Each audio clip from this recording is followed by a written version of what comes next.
It's never a bad time to ask British Columbians what they want to do and who they want to lead them, and that's why I called the election.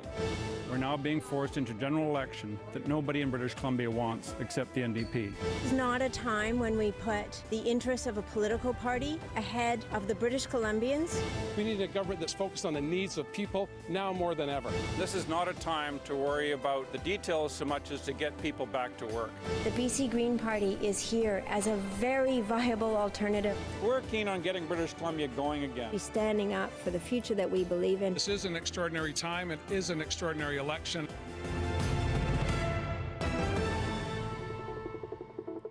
Good evening and welcome to British Columbia Votes 2020. I'm Anita Bath. And I'm Mike Killeen. Safe to say this is the most unusual election campaign British Columbia has seen in quite some time, perhaps ever. It was spread out over 34 days amid a worsening global pandemic.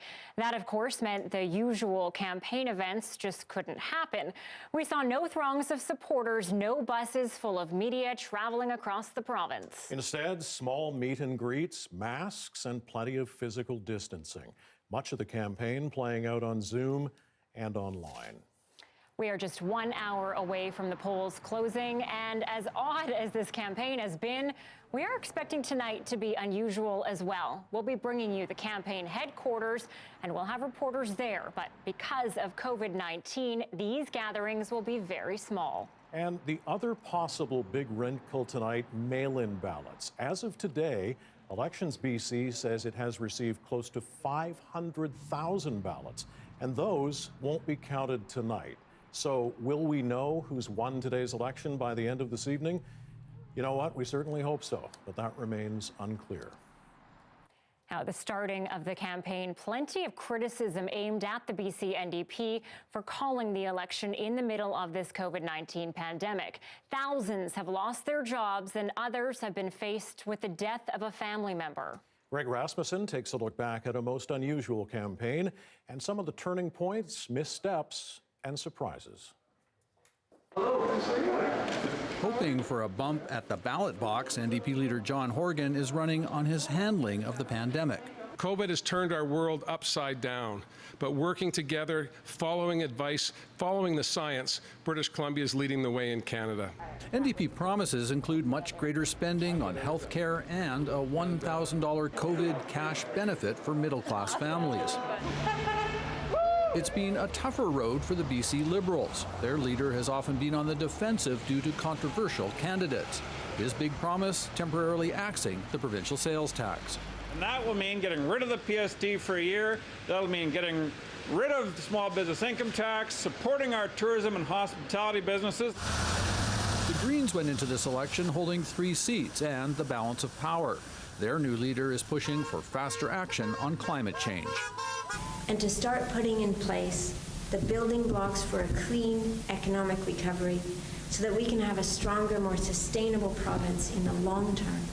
At advanced polls this week, many were talking about the NDP forcing an election ahead of schedule. I'm not very happy that I'm having to vote right now. It's a little bit of a cynical move for the NDP government to call an election now. I think we need to uphold democracy even though there's a pandemic. I definitely do not think that it was a good idea to have an election now. I think it was very selfish of the party in power. But will that matter at the ballot box? People in this context of the COVID crisis are obviously making decisions about their economic future, how they feel, what makes them feel safe. And I think those are the issues that ultimately will decide the election. Finding out who wins may take more than 2 weeks. That's how long it's expected to process 500,000 mail-in ballots. Votes that may end up deciding this election. Greg Rasmussen, CBC News, Vancouver. All right, 4 minutes after 7 o'clock, so we're about 55 almost minutes away from the polls closing tonight in British Columbia. Now, in our first hour tonight, we're going to talk about what to watch for and look back at what unfolded during this campaign. You can watch us on CBC Television or on CBC News Network. Online, we're streaming on CBC Gem, YouTube, Facebook, and Twitter. You're also listening to this broadcast on CBC Radio 1 and on our CBC Listen app. We also want to hear from you. Do you have any questions for our panelists? If so, you can comment if you're watching on Facebook or YouTube, or email them to cbcnewsvancouver@cbc.ca. Give us a follow on Twitter @CBCNewsBC and on Instagram @CBCVancouver. Head to cbc.ca/BC for a complete breakdown of the results online. And we have analysis and opinions coming at you all night. But let's start with the CBC's Tanya Fletcher and Justin McElroy. These two have been covering the issues throughout this election campaign. Now, usually that involves hitting the road and riding the buses with the parties. This one, not so much. So, Tanya, what has stood out to you during this pandemic election campaign? Well, much like the election itself, this was a campaign like no other campaign before. It's a high-risk, high-rewards gamble that's about to unfold, and this has all been framed by the NDP as a referendum on leadership, and John Horgan is counting on his strengths to come out decisively on top. He's been taken to task, though, for calling a snap election during a pandemic, but he's banking on all the political goodwill that he's built up over the past 3.5 years to make it worth it for a hopeful majority. The Liberals, meanwhile, are in an uphill battle to get past their series of missteps during this campaign. Andrew Wilkinson needs his policy and his platform to win him votes over leadership. He's counting on his big Hail Mary bold promises to keep the Liberals in this game. And the Greens are in a struggle to stay relevant. They want a minority to spread out the power. Sonia Furstenau has to come out with a strong new identity for the party as a leader, but can she translate that into ballots, or will the NDP succeed in wiping them out entirely off the map? Overall, we'll have to see if any of this translates into votes come tonight. All right, Tanya, thank you. And Justin, we're about 53 minutes away from the polls closing. What are some of the key things you're going to be watching for tonight? Well, we'll be looking at 87 key things. Mike, 87 key ridings across British Columbia. And of course, this is what the map looked like in 2017, split pretty equally between the Liberals and the NDP. The Liberals doing well in the interior, but it's in Metro Vancouver and in the Lower Mainland where the NDP are hoping to make the most gains tonight. Now, they need to pick up 3 seats anywhere in the province to get to that 44 mark for a majority. And it's going to be places like Vancouver Falls Creek, like Vancouver Langara, even a couple of ridings in Richmond. They think they have a chance to win this time around. So it's going to be there that they're hoping to make up the most amount of seats, pick over that 44 territory.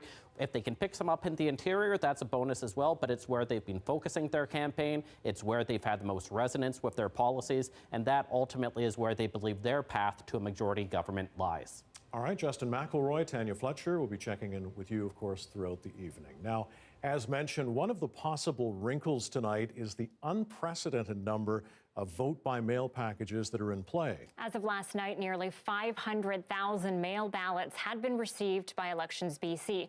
That's roughly 69% of those they issued. And keep in mind, that number may not account for any ballots still in the mail or being returned today at polling places. Now, when it comes to the ridings with the highest percentage of eligible voters who requested a mail-in package, Vancouver Island led the way. 4 of the top 5 ridings are on the island, the other being Vancouver Fairview. And remember, Elections BC won't even start counting the mail-in ballots for 13 days because of current legislation. Okay, time now to introduce to you another member of our team tonight. That is host of the early edition on CBC Radio 1, Stephen Quinn. Stephen, you're hosting our Insider panel tonight, so tell us who's joining you. I am indeed. Let me introduce you to our panel this evening. Representatives from the 3 major parties tonight. Nikki Hill, a former Director of Organization for the BC NDP, is with us. Barinder Buller, former Director of Policy for Premier Christy Clark. And from the Greens, Sat Harwood is here, and he's Chair of the Green Party Provincial Council. Welcome, all 3 of you. Great to have you here. I will note that we are all together in the same room, physically together. However, physically very much distance, well more than 2 meters between us this evening. And you can see we've got plexiglass dividing everybody. So very happy to be able to have you all here while we abide by the code of COVID protocols. Nikki, as we just heard, I mean, this was a gamble for John Horgan calling this election. The NDP were up in the polls. What would spell a decisive victory for John Horgan and the NDP tonight? Well, you know, John Horgan's been clear that he's looking for a majority, and that I think British Columbians do want to have a stable government through the pandemic, through recovery. So a majority, of course, being 44 seats. But when you're looking at machinations in the legislature, like a speaker, accounting for the need to have other MLAs if there's always life circumstances that come their way, I think, there's no set number, it's a majority, but for any leader, they're going to want to have a few more than that for a zone of comfort. And I think the public wants that as well for stability in the next few years. What is the NDP campaign thinking it's going to get as far as the number of seats goes tonight? I think it's a little bit early to say that. And I think, we're always very conscious of getting too far ahead, particularly looking at polls in the NDP. There's been experiences in the past, like 2013, where going into the evening, we thought that there was going to be a larger win than there was. So, these things are still in play and people are still voting for the next hour almost. So let's see how we get to in the night ahead. All right. And Barinder, what kind of campaign did Andrew Wilkinson run along with the BC Liberals? Well, Stephen, I think you saw from the BC Liberals and Andrew Wilkinson was an ideas campaign to talk about after this pandemic, how we can get BC onto recovery economically. We know that businesses are suffering. A lot of people lost their jobs. So Mr. Wilkinson tried to bring out bold ideas, and I think he brought very bold ideas, such as eliminating the PST for a year, getting rid of the small business tax to get businesses going, the supports for childcare, the supports for infrastructure. So it was a very ideas-based campaign that I think British Columbians wanted to see in an election that was unnecessary. But since we are in there, I think they were able to present some really good ideas. And do you think that message resonated with British Columbians? We're going to find out shortly. I guess we will. Thank you. Sad Harwood, last election, the Greens took 3 seats. Andrew Weaver, of course, left the party to sit as an independent and to retire out of politics. Would a win tonight mean recapturing the 2 seats that the Greens hold now? Well, yes, certainly. I mean, I think we've run a very strong campaign with Adam and Sonia. I think I feel very confident in their ability to keep those seats. But beyond that, there's a few others we're looking at. I mean, obviously, Oak Bay Gordon Head is a very interesting one. It's certainly a 3-way race that we're seeing this election cycle. There's a few others that we're keeping our eye on in terms of West Vancouver, Sea to Sky, Powell River, Sunshine Coast, Nelson Creston, and also Nanaimo, North Cowichan. So those are really the ridings that I'm looking for, as well as just looking for a strong showing for our popular support. And do you think gaining a seat is possible this evening? I do, yeah. I do think it's possible. I mean, it's going to be a 3-way race in some of those ridings, particularly Oak Bay Gordon Head, and I think also West Vancouver, Sea to Sky. But I think with both of those, we've got a good chance. All right. Thank you, all 3 of you. And back to you, Anita and Mike.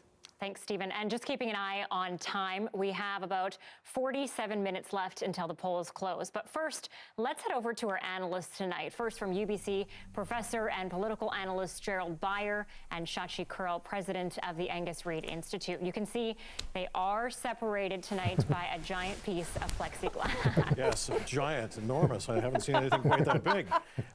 Let's begin with you. Shachi, of course, moderated the televised leaders debate earlier this month. What are you watching for tonight? Really watching to see what happens with the returns that we get tonight relative to the returns that we see coming in later over the next 2 weeks with those mail-in ballots. So we know that so many were requested. Ultimately, it could be up to half the electorate that ended up voting by mail or by a mail-in package that they requested. So when we look at who was voting in person, those were ridings more likely to be in places like the Fraser Valley, northern BC, the interior, and northern Vancouver Island. In many of those cases, those are constituencies that lean Liberal, BC Liberal. So it could actually be that the early returns and the first projections end up looking a little bit lopsided in terms of what we have been watching with the campaign, with the underdog party starting to show some early returns, but then having to wait to see what those mail-in results start to show us, especially in and around Metro Vancouver. Those absolutely huge numbers on the South Island of requested mail-in ballots, those are seats that really are probably quite locked for the NDP. They ran a very aggressive campaign against the Greens, and I expect that those will break to the NDP as well. Okay, and Gerald, a lot of criticism toward the NDP for calling this election during the pandemic. Is that going to hurt them tonight? I think, it certainly framed the beginning of the campaign. And it was something that Sonia Furstenau actually in the debate, I think was very effective at kind of reiterating that criticism. But as you saw, even with some of the clips you were playing earlier, there's a lot of people who were sort of reluctant to be participating. But, you know, if it's here, and it's an election that they want to vote, and they want to vote for, you know, the parties that they support. So I think, you know, one could certainly interpret the decision to call the election as somewhat cynical in the sense that the NDP were ahead and they had the chance to take advantage of it, but it doesn't seem to have been the gamble that it was. You know, if we were projecting 2 more weeks ahead, if numbers of COVID cases continue to be, you know, at their peaks, I think we might have seen a little bit more criticism. But it's almost the perfect timing from the standpoint of the NDP, because it's only getting worse right now, and so we're getting into you know, finishing up this election just as those numbers are coming in. All right, Gerald Byer, thank you very much. Shachi, thank you to you, and we'll be back with you folks throughout the evening. And stay with us. We are about 44.5 minutes away from the polls closing here in BC. If you're watching us on CBC Television or CBC News Network, just a short commercial break now. If you are listening on radio or watching online, stick with us. We have more coverage.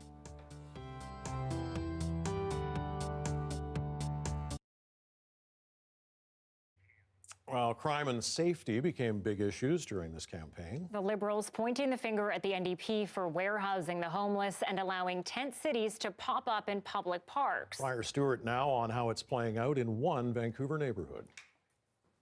Well, you know, it's mostly about keeping the wind off. Chris Janelle lives in one of the hundreds of tents set up in Strathcona Park, a homeless encampment that took root in the spring. I mean, I'm pretty happy down here living outside, and I'm here with my community, my family. I love these people. It's awesome here.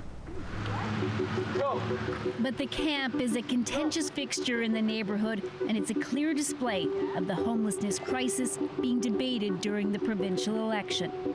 It's not working, Mr. Horgan. So when do you stop? When do you stop pursuing a dead end? You don't have solutions, Andrew. If you had them, you would have implemented them in the 16 years that you had. The problem got worse, not better, on your watch. In a province with immense wealth, there's also glaring poverty, and more neighborhoods are seeing it firsthand. Many living outside suffer from addiction and mental illness. And some residents fear for their own safety. Last week, a man was found bleeding after police say he was stabbed in the park. Fucking rat hole. A neighborhood resident also captured this video of different incidents. I'll stab you, buddy, so quick. Where a man threatened a city councillor and another appeared to be wielding a chainsaw. Can we pull it all the way up? Kelsey Mulick lives across the street from Strathcona Park, but takes her daughter to play somewhere else. I think that the tipping point has been reached, and quite honestly, everyone should be safe. And I'm not sure the people within the camp feel safe. I'm not sure if the community feels totally safe either. Despite our best efforts, it seems to the public that this is getting out of control. All 3 provincial parties acknowledge that the hundreds living outside need to be moved into safer, more appropriate accommodation, but the language being used is very different. We need to end these lawless camps and tent cities. The kind of urgency that we acted with in the beginning of COVID-19, which saw a lot of people get housing, we should be doubling down on that.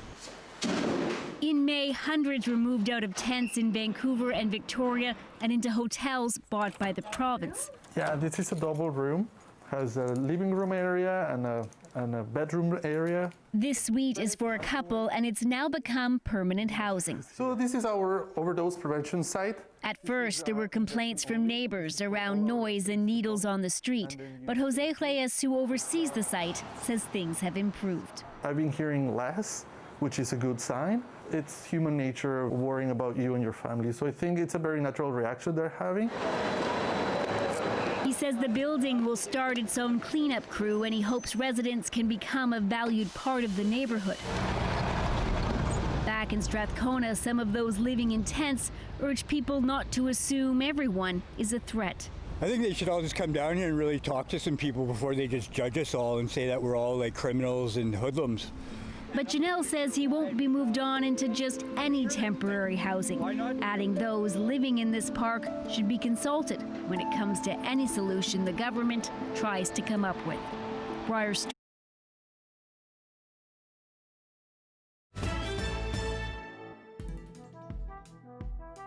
Thank you for being with us tonight. This is British Columbia Votes 2020 on CBC. Once the polls close, we are bringing you those results in real time. Yes, right now, though, let's go to Michelle Elliott, host of BC Today on CBC Radio 1. She'll be getting a reaction tonight from candidates. Michelle, you are also talking to voters, and I understand you have a first-time voter from Delta with you now. I sure do, Anita. I'm joined by Naomi Hudson, and she's on the line from Delta. Hi, Naomi. Thanks for joining us.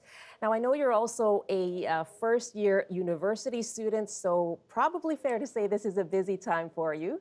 But why was it important for you to vote? Voting and just being civically engaged is something that has always been on the top of my mind for as long as I can remember. I've been volunteering for campaigns like in 2017, I volunteered in Surrey Green Timbers for the NDP. I'm volunteering this year as well. And from the last election till now, I've also been volunteering in my constituency office here in North Delta. So civic engagement is something I've always been big on. And what issues were most important to you in this election? The issues that were most important to me in this election were the economy and social justice. So with regards to the economy, the COVID-19 pandemic is something that has really affected young people because a lot of the sectors that had to shut down were primarily service-based sectors where young people tend to vote in. And also going forward, we don't know how the election is going to impact the economy. So we want to make sure that we have people in place that regardless of how things turn out, will ensure that we're all still going to be okay. And then with regards to social justice, obviously the Black Lives Matter movement and reconciliation, especially this year of all years, is something that's been weighing heavily on my mind. And I want to make sure that whoever is in power is going to do the best they can to address those issues as well. As a young person struggling with the effects of the pandemic, then what are the policies that you see will help young people recover from the COVID-19 pandemic? Yeah, I think that the rent freezes that the BC NDP is planning on providing will definitely help, especially for those young people that are trying to balance living on their own and working, especially in this uncertain economy, knowing that they can take that year to sort of get on their feet and knowing that their rent isn't going to go up, I think is definitely something that will be very helpful for them. You mentioned UNDRIP. How important is it to have representation in politics, in your view? It's so important because I think that when you have people that can relate to your experiences, it makes it a lot easier to convince them to promote legislation that will help impact you in a positive way. Naomi Hudson, it's good to speak with you this evening. Thank you very much for the time. Thank you for having me. There you go. That's Naomi Hudson, a first-year UBC student, voted for the first time in this election. Anita and Mike. Great to hear from her. Thanks, Michelle. Our French colleagues at Radio Canada are also covering this election tonight. Julie Landry is a reporter with that team. She spent much of the election campaign talking to voters outside of the Lower Mainland. And Julie is here now. This was your 5th campaign. How different was it because of the pandemic? It was really weird, Mike, because usually I go into small villages or cities, I go in coffee shops, sit with people and talk to them, because I like to not talk to the candidates, but to voters. And this time, of course, I couldn't do that, so it was a bit harder. And what was really interesting is that the further I was going away from Lower Mainland, the less likely the elections were actually a thing. Some people thought I was talking about the American elections. They didn't even know. And if they knew about it, they were not too happy that a vote was happening. But when I asked them, are you going to vote? Yes. So it might not play on the voter turnout, but it was not really a big thing in the regions. All right, we'll see about that. And you're going to be watching a few of those ridings closely tonight. Tight races in your mind. Let's start in Boundary Similkameen. You visited there. What did you find? Well, it's interesting because it's such a wide riding with more of a conservative side in Similkameen and the left side in Boundary, and in the middle, Osoyoos and Oliver, where I spent most of the time. And what's interesting there is a lot of people talk to me about the fact that they really liked the way John Horgan managed COVID-19, because COVID-19 was top of the mind of everybody. And they would tell me also, I really like Dr. Bonnie Henry, and it seemed that they put Bonnie Henry with the team John Horgan, so it might help him there. Interesting. Okay. And what about in Columbia River Revelstoke? Well, that might be a tight race. John Horgan actually went to Revelstoke to tell you that it might be really tight, because it used to be an NDP riding. Now it's Liberal, and the NDPs really want it. But what's interesting when I talk to people is they have really local issues. The road, Trans-Canada, they call it a paved trail there. They really want to double Trans-Canada there. And they tell me whoever wins anyway, Victoria is so far as if they feel that nobody cares about them in Revelstoke. So that might play also. They really want somebody that will listen to them and make their point known in Victoria. All right. Well, we appreciate you joining our coverage tonight. All right. Julie Landry from Radio Canada. A great perspective from Julie there. And she's right. Talking to voters is probably one of the most important things we can do during an election campaign. She visited a number of ridings, and some of those the NDP hoping to get its hands on. That's for sure. 44 is the magic number, the number needed to get a majority government in BC tonight. Now, our Tanya Fletcher takes us through the 6 ridings that could make or break a party's hopes of winning the election. There are 87 seats in British Columbia, but all it takes is the flipping of a few to trigger significant change. Here's a look at some of the swing ridings in the Lower Mainland that could make all the difference. Coquitlam Burke Mountain has swung back and forth for years. The vote-rich suburban seat wound up being the closest race in the last provincial election. The NDP lost the riding to the Liberals by the smallest margin in BC, just 87 votes. That's why the New Democrats are pulling out all the stops to try to snag it this time around. Promises of new schools and recruiting a high-profile candidate in former MP Finn Donnelly, who will be in a fight to try to unseat incumbent Liberal Joan Isaacs. After Coquitlam Burke Mountain, the next closest race in 2017 was Richmond-Queensborough. The NDP hasn't won a seat in Richmond since 1972, but last time around, this seat was determined by fewer than 200 votes. Transportation has been front and center here, namely the drawn-out replacement of the George Massey Tunnel. The Liberals are banking on their original plan to build a bridge to safeguard the seat. Incumbent Jaz Johal is again being challenged by the NDP's returning candidate, Aman Singh. Moving over to Maple Ridge, we find one of the most significant battlegrounds of this election. 2 key ridings have flipped back and forth here for decades. The NDP narrowly won both in 2017. Homelessness has been a hot-button issue for years, and the Liberals are trying to leverage their law and order message to take back the region. In Maple Ridge Mission, they're hoping Chelsea Meadas can swipe the seat from incumbent Bob Deeth. And in Maple Ridge Pitt Meadows, NDP incumbent Lisa Bear will try to hold on to her seat against Liberal candidate Cheryl Ashley. Now let's head to the heart of the urban vote and Vancouver Falls Creek. It's a riding both leaders have circled back to repeatedly over the course of this campaign. Traditionally, it's a Liberal stronghold, but the margin of victory has shrunk increasingly in each of the past 3 elections. They're desperately trying to hold on to the seat by driving home their crackdown on crime message, while the NDP is hoping the promise of an elementary school for Olympic Village will sway the young family vote. Former Vancouver mayor and longtime Liberal incumbent Sam Sullivan is up against Brenda Bailey for the New Democrats.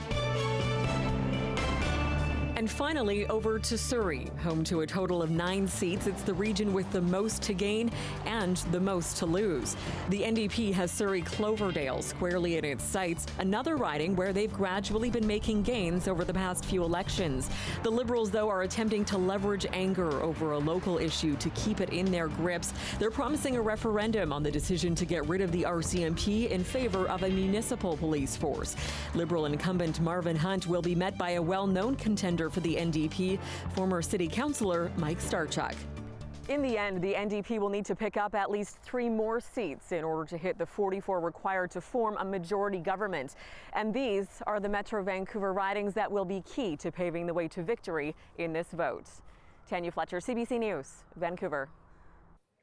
All right, according to my clock, we're about 31 minutes away from the polls closing here in British Columbia. If you're watching us on CBC Television or CBC News Network, this is just a short commercial break. If you're listening on radio or watching online, stay with us. We have more coverage.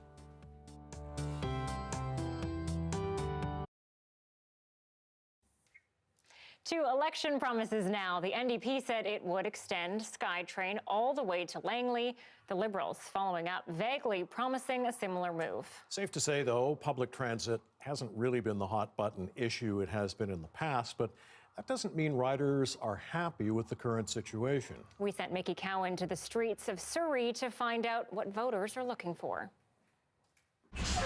When it comes to transit, there are some common issues that really irk riders. The lineup is around the corner. Every 10 minutes, there's at least 70 people at the bus stop. Overcrowding, a major concern. And it's always so busy, the bus just drives by you. And then there's the price. So for daily people, this is a little expensive. I think there should be a subsidy for low-income people. No, it's good for pensioners. Some questioning why the Broadway SkyTrain line is moving ahead, while the Langley line still faces funding uncertainty. A lot of people can't afford to buy in the city, and everybody's buying out in the suburbs in Langley, and they work in Vancouver or Surrey, and they got to bus it, and it's an hour ride. So many people are doing in Langley work and from Langley to Surrey, so we should be talking about on this matter also. Yeah. Many would like to see more trains and buses, so there's less waiting, especially at some of those smaller stops. The bus route that I take that goes to my place, it stops running really early, and so I have to take a taxi sometimes. Each train only can take a fair amount of people, and the rest of the people have to wait until next train. And if I have a more train running in between, then not waiting. And while they do have their complaints, overall, many are pretty grateful for the service they do have. The service is cool.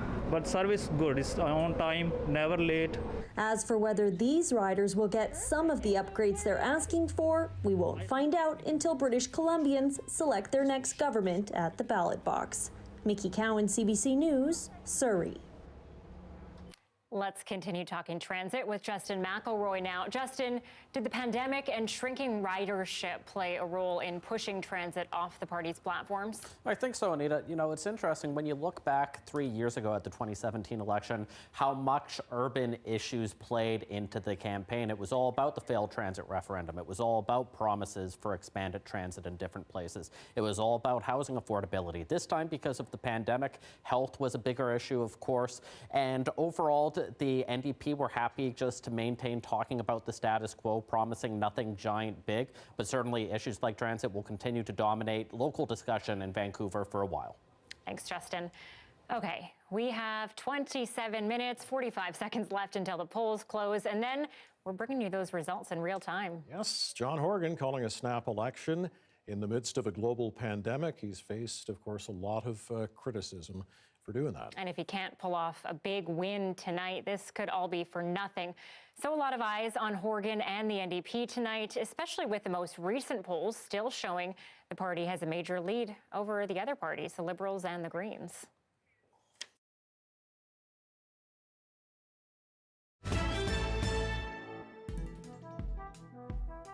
Normally, in a more typical election, party headquarters would be starting to fill up, a lot of hustle and bustle. Supporters and candidates would be piling in. Yes, they would, but this time anything is normal. Anything is but normal. Because of the pandemic restrictions, headquarter gatherings are very, very small. Let's head over now to Belle Puri. She is at the NDP headquarters in downtown Vancouver. Belle, you've worked plenty of elections. Safe to say this is one of the more unusual ones. Oh, Anita, what a difference a pandemic can make. This is hands down the quietest party headquarters I've ever been in during an election night. What we have here in downtown Vancouver is a room that is full of media, reporters, producers, camera operators. We have some NDP staff people. We will be hearing from some candidates, a handful throughout the evening, and a couple of insiders.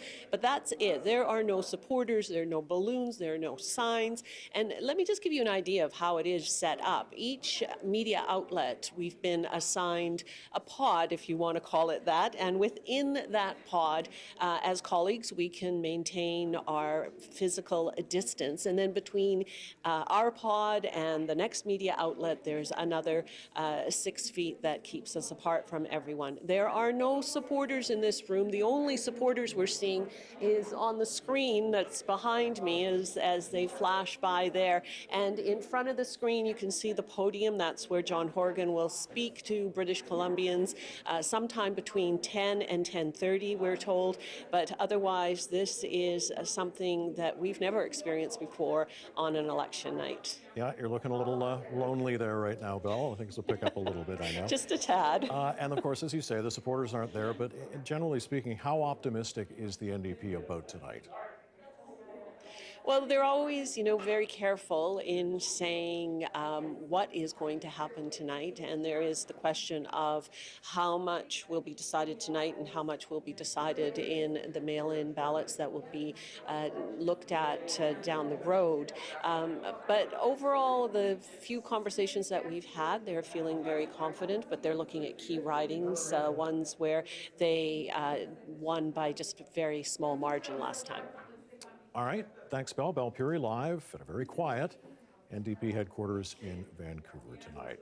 Now, our Dan Burritt is at the BC Liberal headquarters, also in downtown Vancouver. Dan, the BC Liberals have trailed in the polls throughout this campaign. Any sense of how the party is feeling about being the underdog tonight? Well, much like as Belle mentioned, it is downright quiet, circumspect, you might say, here at the Sheraton Wall Center. I want to give you a sense of how this room is working.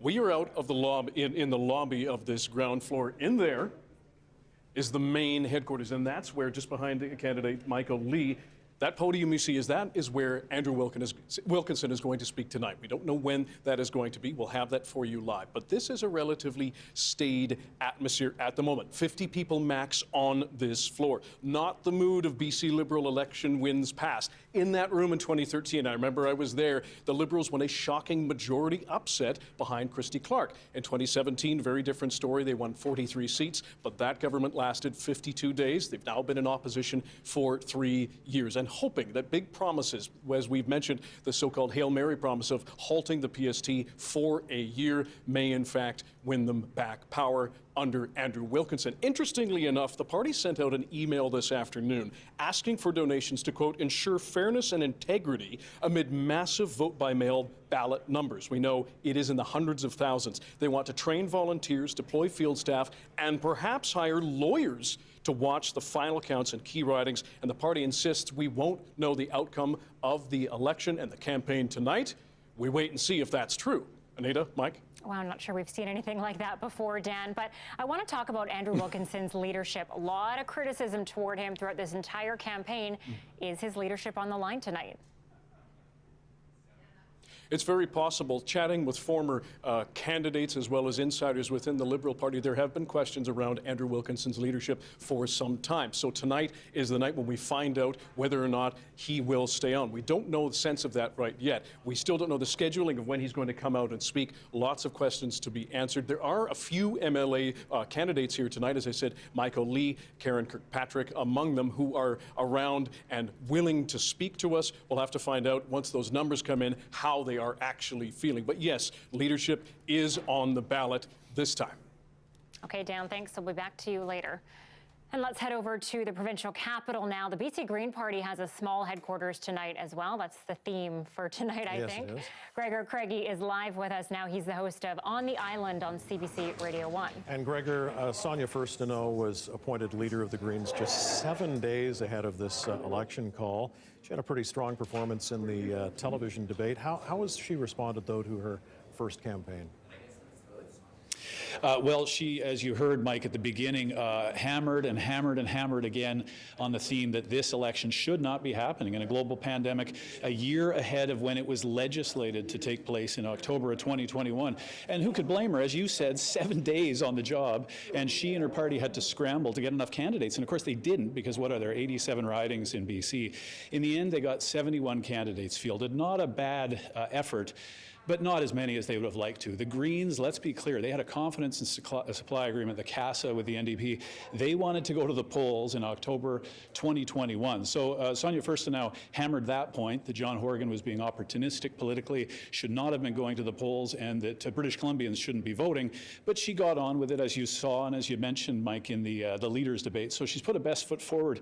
And I think the Greens tonight are hoping, well, I know they're hoping to retain their 2 seats. Now that Andrew Weaver is retiring, we're not going to count Oak Bay Gordon Head, even though they did win it last time. But Sonia Furstenau, the leader in Cowichan Valley, and Adam Olsen in Saanich North in the Islands, they really want to hold their seats. They're hoping to pick one up, though I don't know how optimistic they are. They're maybe even thinking West Vancouver sea to sky, maybe that green-blue pull. Perhaps they can pull away some traditional BC Liberal voters. There's a common narrative that the Green only take NDP voters, but maybe they're thinking they can take some BC Liberal voters from West Vancouver sea to sky and get 3, but not many more than that, I think. All right, Gregor Craigie, thank you so much for being with us tonight. Well, 20 We're minutes. just 20 minutes away from the polls closing. Yes, and hopefully some results will start coming in shortly after that. Okay, here's the question.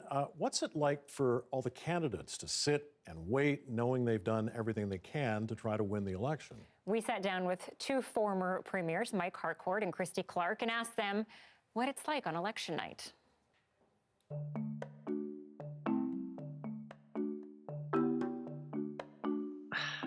I was excited.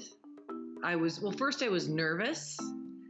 You know, I never really got over the shock of it until kind of well into my acceptance speech on the stage. There's a lot of apprehension because, you know, my motto when I was in politics for 24 years and 9 elections was run scared and hopefully win big. Because when you get complacent, you're in trouble. And, you know, I think most of all, I felt like I'd accomplished something for my party and for my province, something that I promised them I was going to do my best at. I was going to try and win. Winning a lot of seats. In 1991, we won 70% of the seats, 51 out of the 75. It was being in the hotel room with my son, Hamish, and we were in there with just 2 other people. One of them said to us, Hamish said, "Are we going to win?" And one of them said, "We've just got over 100,000 votes in from every riding in the province, and we are going to win." And it was like, and I remember both me and Hamish looked at him and went, "What? How can we know within 10 or 15 minutes?" But we did. I don't think this election night's going to be so quick. I tried to keep my speech on election night real short, and I had a lot of fun just saying, "Now let's boogie. Turn on the music and let's dance and have some fun." I think what I would say tonight, and I would say this to people from all the different parties, if you put your name forward, you've got something to be proud of. Win or lose, come first or last, they should all be incredibly proud of the fact that they had the courage to stand up for what they believe in. That's what politics is about. That advice. Let's boogie. Yeah, let's boogie, yes, we all remember that. Yeah, thanks to both Mr. Harcourt and Christy Clark for talking with us about what they experienced on election night tonight. Always exciting and nerve-wracking, I'm sure. Okay, for our viewers on CBC Television and CBC News Network, we are going to take a short commercial break. For viewers online and listeners on CBC Radio, our coverage continues.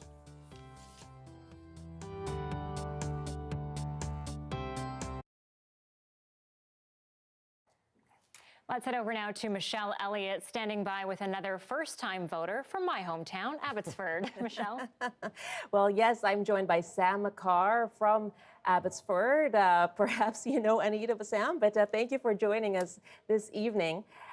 This election certainly is different from previous elections. It's been called unusual, unprecedented.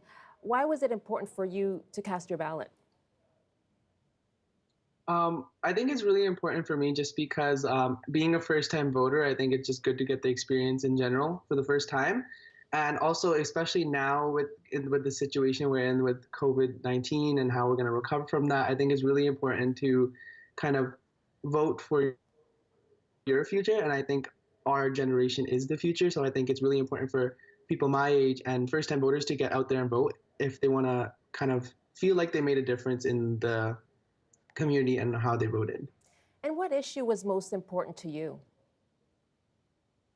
I think there's a lot of different things. I know that my year was very heavily impacted on COVID-19, and I think like the recovery from COVID-19 is really important to me. And just I think alongside that is like other things and how you can support people through the recovery through the pandemic, especially with people going through things such as mental health and stress and added stress from schooling and all that. So I think those kind of things are really important to me going forward in this election. You've really outlined a lot of the concerns young people have. And so as you talk to people your age at school, I know you're in university as well, what's your sense of how engaged young people are in this election? I feel like people are fairly engaged. I know it's kind of like if someone is interested into politics, then for sure they will vote and they will look into their parties. But I think a lot of the times youth or people my age neglect the fact that they should look into different policies, and they often cast just a vote just based on what they see from the outside. So I think it's really important for kids my age and youth to kind of get into politics and kind of learn more about the parties and cast their votes. And I feel like this year I have seen a fair amount of activity as I go to the University of British Columbia, and there is a voting place there. So I know a lot of students from my school have been going to the voting place to go vote today as well. So I think it's really good to see that. Okay, Sam Makar, thank you so much for joining us. There you go, Anita, from your hometown of Abbotsford, Sam Makar, first-time voter in this election. Go Abbotsford. Very, very different, though, of course, for first-time voters this time around. Thanks, Michelle. Really good to hear from them. Well, we are also inching closer to the countdown. It's showing 13 minutes, 53 seconds. Yes, so stay with us. Still plenty of coverage to come as we near the top of the clock, 8 o'clock, and the polls closing. And shortly after that, we will start to learn whether John Horgan's gamble has paid off by calling a snap election. You're watching and listening to British Columbia Votes 2020 on CBC.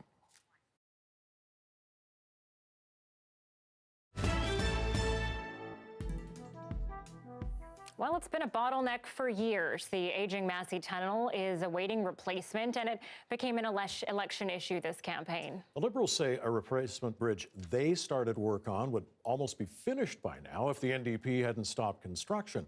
But the NDP says it has a different plan in the works. As Deborah Goebel reports, with all the back and forth, the commuters say they'll believe it when they see it. When the Massey Tunnel opened back in 1959, the total cost was less than $17 million. But these days, the tunnel is not in the best shape, and those who use it are getting a little frustrated with politicians and their replacement promises. Stop, go, getting us nowhere. So what's the point? In 2013, the Liberals had begun building a new bridge over the tunnel, but in 2017, and $95 million in, the newly elected NDP shut it down. We're on the hook for all that labor and material that was spent. Now there's an election underway. The Liberals are promising, if they win, to restart that construction on the 10-lane toll-free bridge they originally promised. So we're going to carry on with the project that was already underway and replace the Massey Tunnel with a proper bridge. Lord knows when this will ever be finished. It's a political game. Kind of like ping pong. It's interesting that Mr. Wilkinson's going back to the future. And the ball is served. The NDP hit back by saying it will offer up its own plans for the tunnel by the end of the year. We need to get this built, and we need to get this built soon. If we had started that project today, it would be 3/4 built, but it's not. It just repeats itself over and over. They start something when they get into office, and then it kind of builds up to this point, and then they're gone. Okay, well, let's see if we can talk about this again. It certainly is a priority, but there are other priorities as well, and one of those is the patella replacement. The Massey Tunnel Bridge replacement will not be cheap. And let's be clear, we had a $2.6 billion deal that was under construction, and now the bill is going to be higher. Well, they're just wasting money, like millions of dollars. They're at the board with this, and then they just throw it all out. Both the Liberals and the NDP are adamant the tunnel will be replaced. That's kind of the way that they get you to vote, right? The political game is far from over, and for those watching on, it can be a little tiring. I'm sick, I'm tired of hearing all the promises about the tunnel. Deborah Goebel, CBC News, Richmond. That, of course, was also an issue last election. Some things never change. Okay, yes. We're counting down again. 10 minutes left until the polls close. And joining us now are Shachi Kurl, president of the Angus Reid Institute, and there as well, Gerald Beyer. Gerald, professor of political science at UBC. Gerald, let's start with you. South of the Fraser, a big area for both political parties. How did they do trying to win that vote this time around?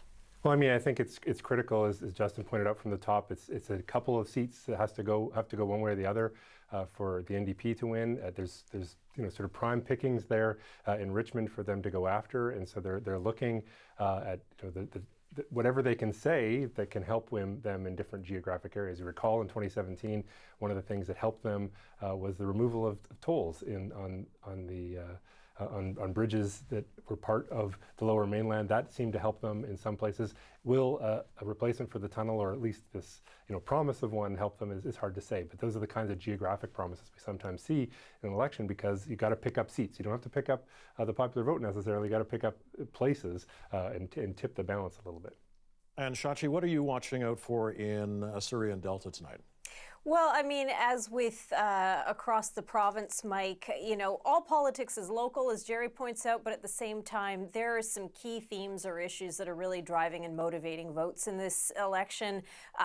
We have not necessarily seen the NDP punished for calling that snap election, and that is in part because voters are not voting in a vacuum. They're not choosing the NDP or nothing. They're choosing the NDP or the BC Liberals or the BC Greens, which brings it back to that south of the Fraser vote, which for many, many years was considered to be absolutely untouchable, a complete lock for the BC Liberals. Let's see what happens. You see the BC NDP competing now in ridings which would have been unwinnable to them. I keep calling them ridings. They are. Somebody is yelling at me at home saying they're constituencies. I know they're constituencies. So constituencies that have traditionally been places of weakness for the NDP, they're competing in. That includes some of those Richmond seats. And remember, Richmond Council was incredibly opposed to that 10-lane toll-free bridge and spoke out against it. And indeed, if you look at the municipal election results from the last Richmond civic election, it did bank heavily towards a slate of councillors that was actually more green-focused, more left-focused. And so I don't know how much on the north side of the Fraser that tunnel issue is going to be a ballot issue. But in the Fraser Valley, in Surrey, in Delta, this is all about the BC Liberals trying to hang on to what has been a traditional place of strength for them, with the NDP really just trying to pick up a few and make it a little bit less stable for those BC Liberals. Where are we going to find those extra seats if the NDP is going to pick up a majority? It's going to be in places like south of the Fraser. Well, we'll be watching closely tonight. We have Tanya and Justin really keeping an eye on those swing ridings. Thank you so much, Shachi. We want you to stay with us. We are about 7 minutes away from the polls closing. Things are about to get pretty exciting here. Yes, indeed. If you're watching us on CBC Television or CBC News Network, a short commercial break right now. If you're listening on radio or watching online, stay with us. We have more coverage.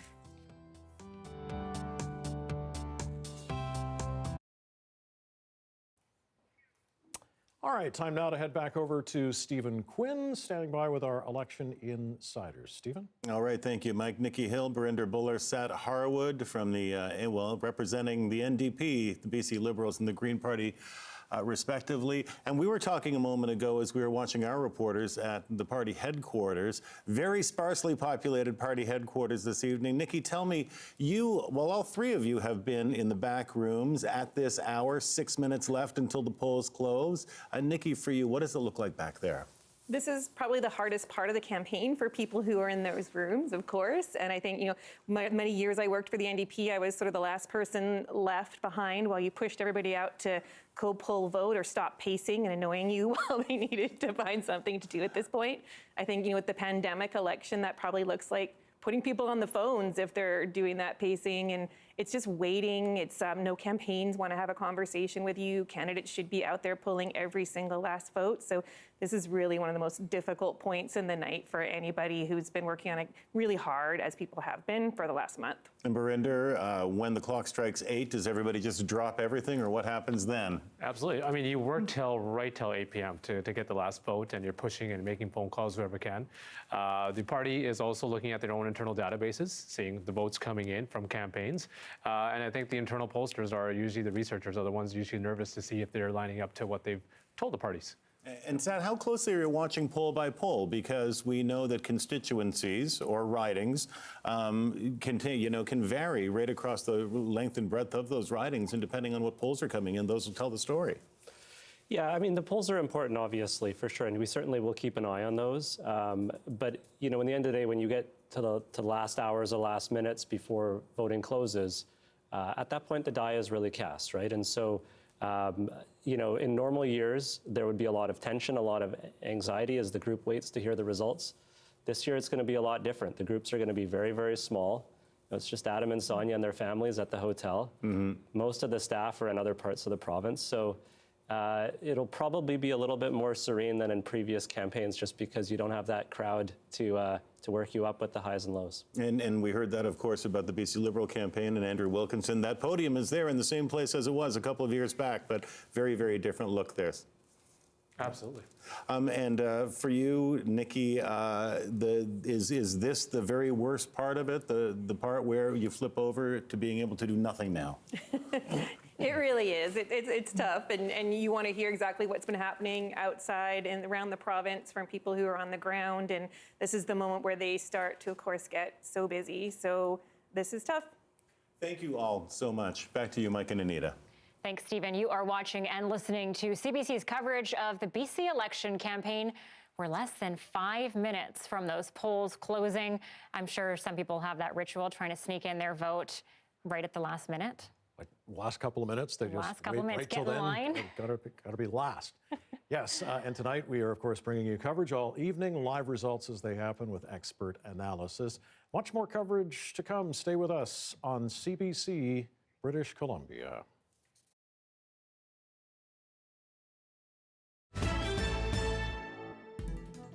This is coverage of the BC election. Thanks for watching tonight. You can watch us on CBC Television, on CBC News Network, online. We are streaming on CBC Gem, YouTube, Facebook, and Twitter. You're also listening to this broadcast on CBC Radio 1 and on our CBC Listen app. 3 minutes to go until the polls close, and we do want to hear from you as well. If you have questions for our panelists, comment in our social streams or send them to CBC News Vancouver at cbc.ca. And be sure to follow our reporters in the field on Twitter at CBC News BC and on Instagram stories at CBC Vancouver. You can also get a complete breakdown of the results online, as well as analysis at your fingertips. Just go to cbc.ca/BC. All right, 2 minutes, 40 seconds away from the polls closing. Tanya Fletcher, Justin McElroy back with us now. Final thoughts before the polls close, Tanya? Yeah, so the BC Liberals have spent the last month campaigning in hard ridings that they barely won and barely lost last time around. Andrew Wilkinson will need his big promises to translate into votes. Cutting the PST, ending the ICBC monopoly, cracking down on crime. And all it takes is the party hanging on to some key seats to derail a decisive New Democrat victory. But the NDP has high hopes of upsetting the electoral and the ideological map here. John Horgan has marched confidently into regions they'd otherwise never even dream of getting, like parts of the Fraser Valley. He's campaigned on the pandemic, and he needs British Columbians to trust him enough, regardless of political stripe, to carry a majority. And finally, the Greens are hanging on simply for dear life. They'll be in a battle to maintain their current 2 seats, despite that strong performance of their new leader, Sonia Furstenau. And the NDP's end goal here is obliterating them entirely to take all progressive voters under their orange wing. Here's how the map looked heading into tonight, and with moments to go until the polls close, let's wipe the slate clean and start all over from scratch. Justin? Yeah, Tanya, you know, you never want to talk about polls too much when there's only 1 minute and 20 seconds until they are totally closed and we start seeing the results. But if they are correct, this will be a historic night for the NDP. They've never gotten more than 46% of the vote. They've never gotten more than 51 seats. It looks like both of those could be breached today, and we could be seeing the first 2-term NDP premier in British Columbia history. Of course, polls don't matter in just 1 minute time. It's going to be interesting to see whether they were right, whether the Liberals can be more competitive than it seems that they might be, or whether we could be seeing an orange wave go over the province in just a couple of hours' time. Yes, as we often hear from politicians, Justin, the only poll that really counts is the one on election night. And that is why we are here tonight. Thanks to Justin and Tanya, back with them very shortly. Nearing 8 o'clock Pacific time, so stay with us as the polls close across BC. Who will form government? Could the NDP be rewarded with a majority government after calling that snap election? How will Andrew Wilkinson and the BC Liberals perform? Can newly minted BC Green Party leader Sonia Furstenau hold her seats? We'll have all the results as they come in. Watch and listen with us as British Columbians decide who should run this province.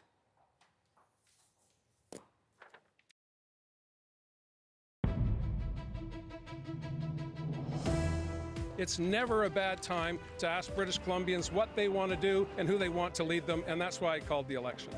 We're now being forced into a general election that nobody in British Columbia wants except the NDP. It's not a time when we put the interests of a political party ahead of the British Columbians.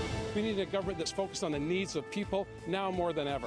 This is not a time to worry about the details so much as to get people back to work. The BC Green Party is here as a very viable alternative. We're keen on getting British Columbia going again. We're standing up for the future that we believe in. This is an extraordinary time. It is an extraordinary election.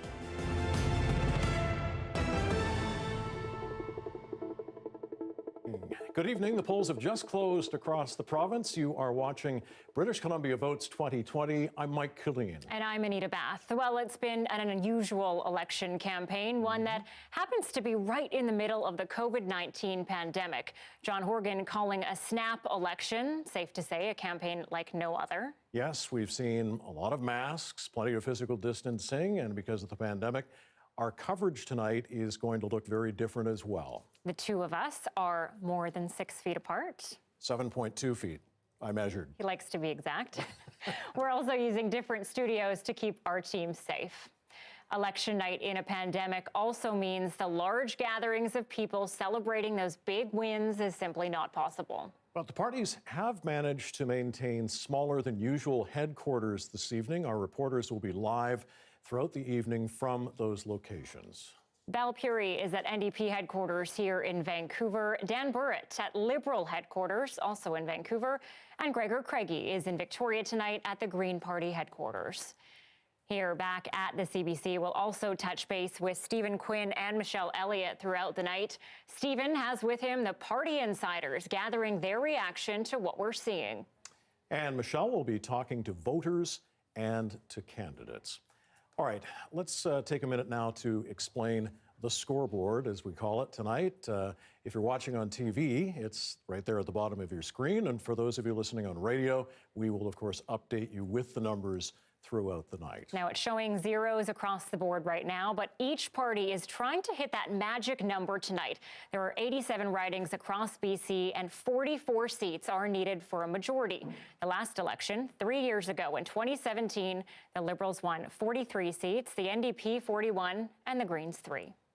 All right, let's start off the evening with our Tanya Fletcher and Justin McElroy watching results along with us tonight, keeping a close eye on those important swing ridings. Tanya, the Richmonds tonight, that city is a hot commodity. It certainly is, and that's one of the key regions where the NDP will be going on offense tonight. Let's take you through some of those critical ridings right now, starting with Richmond, Queensborough. This will be an exact rematch from the 2017 election. Liberal incumbent Jas Johal narrowly beat Aman Singh last time, a civil rights lawyer, and this was an extremely tight race. It was a really new riding with the way the boundaries changed last time, and we're expecting a similar thing this time around. Transportation is huge. That's what the BC Liberals have been campaigning on. Their promise to replace the Massey Tunnel with a bridge. They are banking on that to help them hold some of these Richmond ridings, and that will be key as we go on throughout the night. The NDP's path to a majority goes through Richmond. It also goes through Cloverdale, not necessarily a place you think the NDP would do best in, but this election they have high hopes there as the battle of former councillors. Mike Starchuk, the candidate for the NDP, hoping to overtake longtime MLA Marvin Hunt for the BC Liberal Party, a place where they were close last time, one of those seats they need to take if they hope to get to the magic 44-seat mark. Another one of those seats they're looking at closely is Coquitlam-Burke Mountain. This was the tightest race in all of BC in the last election. Just 87 votes led Joan Isaacs to win, the Liberal incumbent this time around. She will be up against it tough. Finn Donnelly, a familiar face to many, former federal MP. He's running for the New Democrats this time. This will be likely a close race again, but the NDP are banking on this one. This is number one on their list to swipe from the BC Liberals this time around. So that's part of the NDP's strategy for tonight. But the Liberals have their own strategy, and it focuses on Maple Ridge. And the reason is pretty simple. They were two of the ridings. There's two in Maple Ridge. They were two of the closest for the NDP last election. Liberals have focused on crime and homelessness. They've been to that riding many, many times. Andrew Wilkinson has, both of them. One of them, Maple Ridge Pitt Meadows. Cabinet Minister Lisa Bear hoping to hang on for the NDP against Cheryl Ashley, former councillor and school board trustee for the BC Liberals. And it's almost a mirror situation right next door in Maple Ridge Mission. Bob Deeth won it last time for the NDP.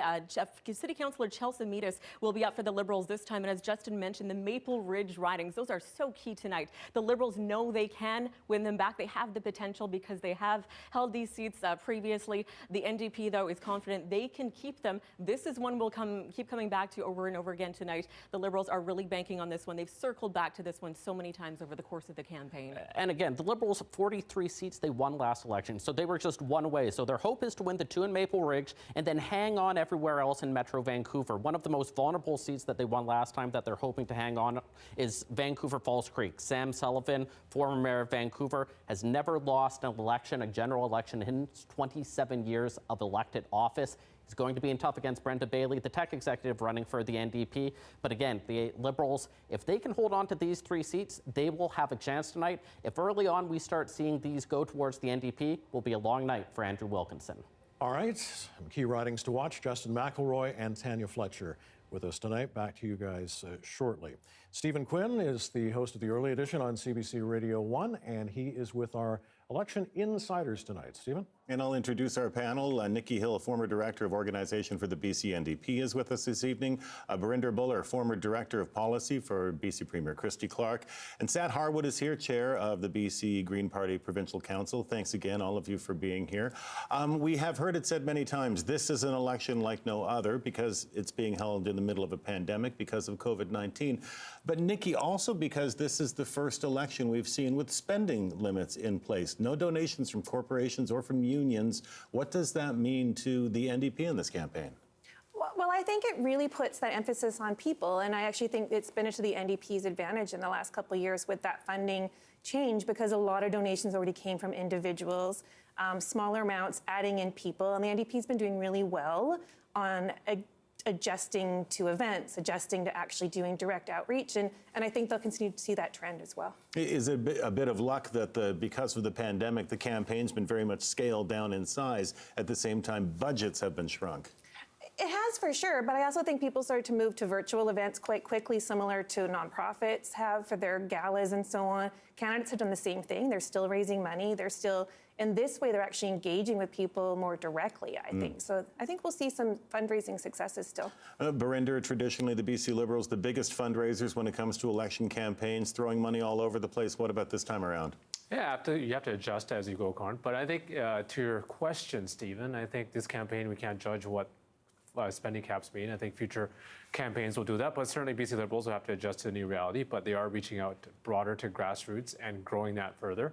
But it'll be interesting to see, like future campaigns, we see this across the country now. We don't see campaign buses, not just in BC, but you look what happened in Alberta, and you look at Saskatchewan also right now. You don't see the big apparatuses going around, and I think the more virtually we are connected, I think a lot less of the traditional big rallies and campaign tours we'll see. And sad for you, of course, the Green Party already didn't accept money from unions or corporations. How big a difference has this made to you? Has this leveled the playing field for the Green Party? Yeah, that's a good question. I mean, you know, for us, obviously, this was an issue that was near and dear to our heart in the last election, and we're obviously very pleased to see those restrictions come in. From a fundraising standpoint, this has actually been our best campaign ever. We have more than doubled our fundraising from the 2017 election. 49% of the donors that have contributed to the party are new donors. So we think that it's actually, it's been on balance very healthy for us to bring in all those new members, to engage directly with individual supporters rather than working to build relations with unions or corporations as was done in the old days. So it's been very positive overall. And Barinder, we have seen that late message go out to BC Liberal supporters by way of a plea for donations to ensure election integrity. Tell me about that. Where did that come from? Well, we do know that with thousands of British Columbians putting in mail-in ballots, and we do know a lot of them might be a lot of scrutiny on those. So I think the BC Liberals are just getting ready, getting the message out that, you know, we may need an army, we need money to do that. And I think it's prudent to do that. The party's just getting ready for, you know, 20 to 30% of the ballots that are going to be mailed in. And I think it's the right thing to do. And Nikki Barinder made a good point earlier, which is how can you separate, you know, why this campaign has been scaled down because of financing, because it's just not spending the same amount of money, versus how it's been scaled down because of COVID-19. I guess we'll have to see future campaigns with those rules in place before we can see what one really looks like. I think so, but I also think there are a lot of things about campaigns that we're naturally adjusting, especially in the digital world. You know, a big shout out to, I always love the NDP's digital campaign team. It's extremely positive. It engages people, uses lots of cute animals. So I think they'd, you know, already started down the path of adjusting to talk to people directly before we hit the pandemic. Well, was that campaign positive this time around, do you think? Because it did target very clearly Andrew Wilkinson. I think there's been different levels of the campaign, right? So you have the campaigns that are talking directly to voters, a very different ad buy for sure. I think trying to drive that message of the 16 years of cuts in the province to remind people about, you know, why it's really important to re-elect an NDP government. And then I do think that you really see what's targeted to members, supporters, donors is got a lot of different messaging and tone to it. And Sat, I've seen with the Green Party a lot of that campaign that's been moved online in really very small, very direct-to-voter ways. Yeah, I mean, I think ultimately it's a matter of philosophy, how you approach campaigns. You know, our friends, their parties have obviously gone out and taken the attack route when it comes to some of the advertising that's come out. You know, and obviously there can be some effectiveness to that, but you know, I think as a party we try to stay away from that. We'd rather win on ideas and on policy than on personal attacks. And Barinder, the Liberal campaign online, how would you judge its success? I think the BC Liberals have been recognized from 2013 and 2017 for what they've done online in campaigns. We're going to see more and more of this growing, and I think the campaigns put it out there, but what you see nastiness, I think there's a chatter of the people following it. And, you know, I always say, commenting on Twitter is like throwing Jell-O on a wall. You're not going to convince anybody. People are there, and I think it takes up a lot of time. But it is the way of the future now. The reaction to the campaign is part of the campaign, obviously. Correct. Great to hear all three of you. Thank you. And back to you, Mike and Anita. No one loves a Twitter troll more than Stephen Quinn. So, okay, the polls closed about 10 minutes ago. We are expecting to get these results pretty soon. But first, let's head over to Michelle, talking to voters tonight. Michelle, I understand you have someone who has been affected by the pandemic. Certainly. I'm speaking with Stephanie Collier, and she certainly feels she has a big stake in this election. Stephanie, thank you for joining us. Tell us about your family and how you have been affected by the COVID-19 pandemic. Well, it's kind of snowballed in the last couple of weeks, even more for us. My husband is a travel agent, which is not a great time to be doing that right now. And it's been a struggle right from the beginning. When they closed all the borders, there's nowhere for anyone to go, so travel's just not a thing. And so we've been struggling by on less than 40% of our income this whole time. And then as the government start talking about moving forward and next steps and everything that's applying to going back to normal, that means the end of all the rent supplements and all those sorts of things. And for families like ours, we're still struggling. In fact, it's even worse now than it was when all of this started. We're getting left behind. My husband was, who's the sole provider for our family of three. He was laid off permanently at the same time that our rent supplement ended. And then we were given a notice as soon as it was allowed for a rent increase for the apartment that we were keeping.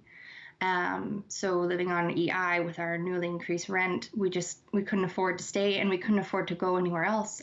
So our family's been forced to move in with our parents, which isn't ideal, but we're very fortunate to have that option because there's a lot of people there who don't have that.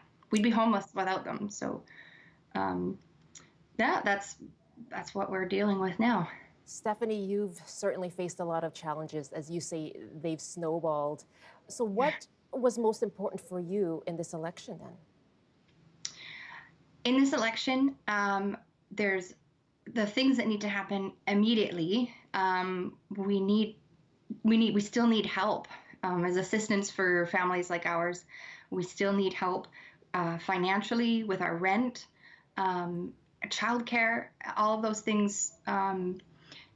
I understand there's not buckets of money out there, but if we could be doing it maybe by a case-by-case basis and not based on last year's tax income, because our income is not the same as before, and so we're not available to a lot of help, not a lot of help available to us because of that. So we just don't want to be forgotten about. That's the main thing. We've got a lot of things riding on what we're working on right now to go forward. Housing costs, rental, as we've been kicked out of our house essentially because we just can't afford rent, and we don't have anywhere else to go. All our savings have been drained up as we've been living on our low income this last little while, and all we have left is RSPs. We thought maybe we could buy a place. We looked around, we can't afford anything except for, we looked on the island and found that for the price that our condo that we are renting, we could have a mortgage that's for a whole house with a yard for our toddler to run around and play in. It would be less than our rent, but we would have to leave our family and our friends to be able to have that. But now, now that we're laid off, our mortgage application's not happening anyway, but so it's been a struggle for us this whole year. Well, the parties have touched on rental housing in this campaign. Has there been a policy or a promise that has stuck out for you that made you think that's something that's going to help me? I haven't heard anything that's, I'm not a specialist on the matter at all to be able to speak on how it can happen, but no one's been able to say, let's dock off $1,000 and cap it at per square footage or whatnot. So no, it's just not enough, I find, from everybody. I don't know a better way to put that. I wish I had one. I appreciate Sorry, that. I appreciate this is all really tough to talk about. You've faced a lot of challenges. Stephanie, this is something I think that weighs on the minds of a lot of British Columbians, and I really appreciate you having laid them out for us this evening. Thank you for joining us. Thank you so much. Okay. All the best to you. There you go, Mike and Anita. Stephanie Collier in Abbotsford, really looking for some of that housing relief, rent relief. Her family has faced so much challenge over the last few months. Thanks, Michelle. And I have to say, thank you, Stephanie, for sharing your story. You know, we get so caught up in the campaign, we often forget about what is really happening to people during this pandemic. So thank you, Stephanie. Yeah, hundreds, perhaps thousands of people in a very similar situation to her and her family. So we appreciate her talking with us tonight. Okay, polls have been closed for almost 18 minutes now. We do want to talk about the mail-in ballot situation a bit. A lot of mail-in ballots requested, 700,000. And as of last night, about 500,000 ballots have been returned to Elections BC. That's 69%. Keep in mind that number may not account for any ballots still in the mail or being returned today at those polling stations.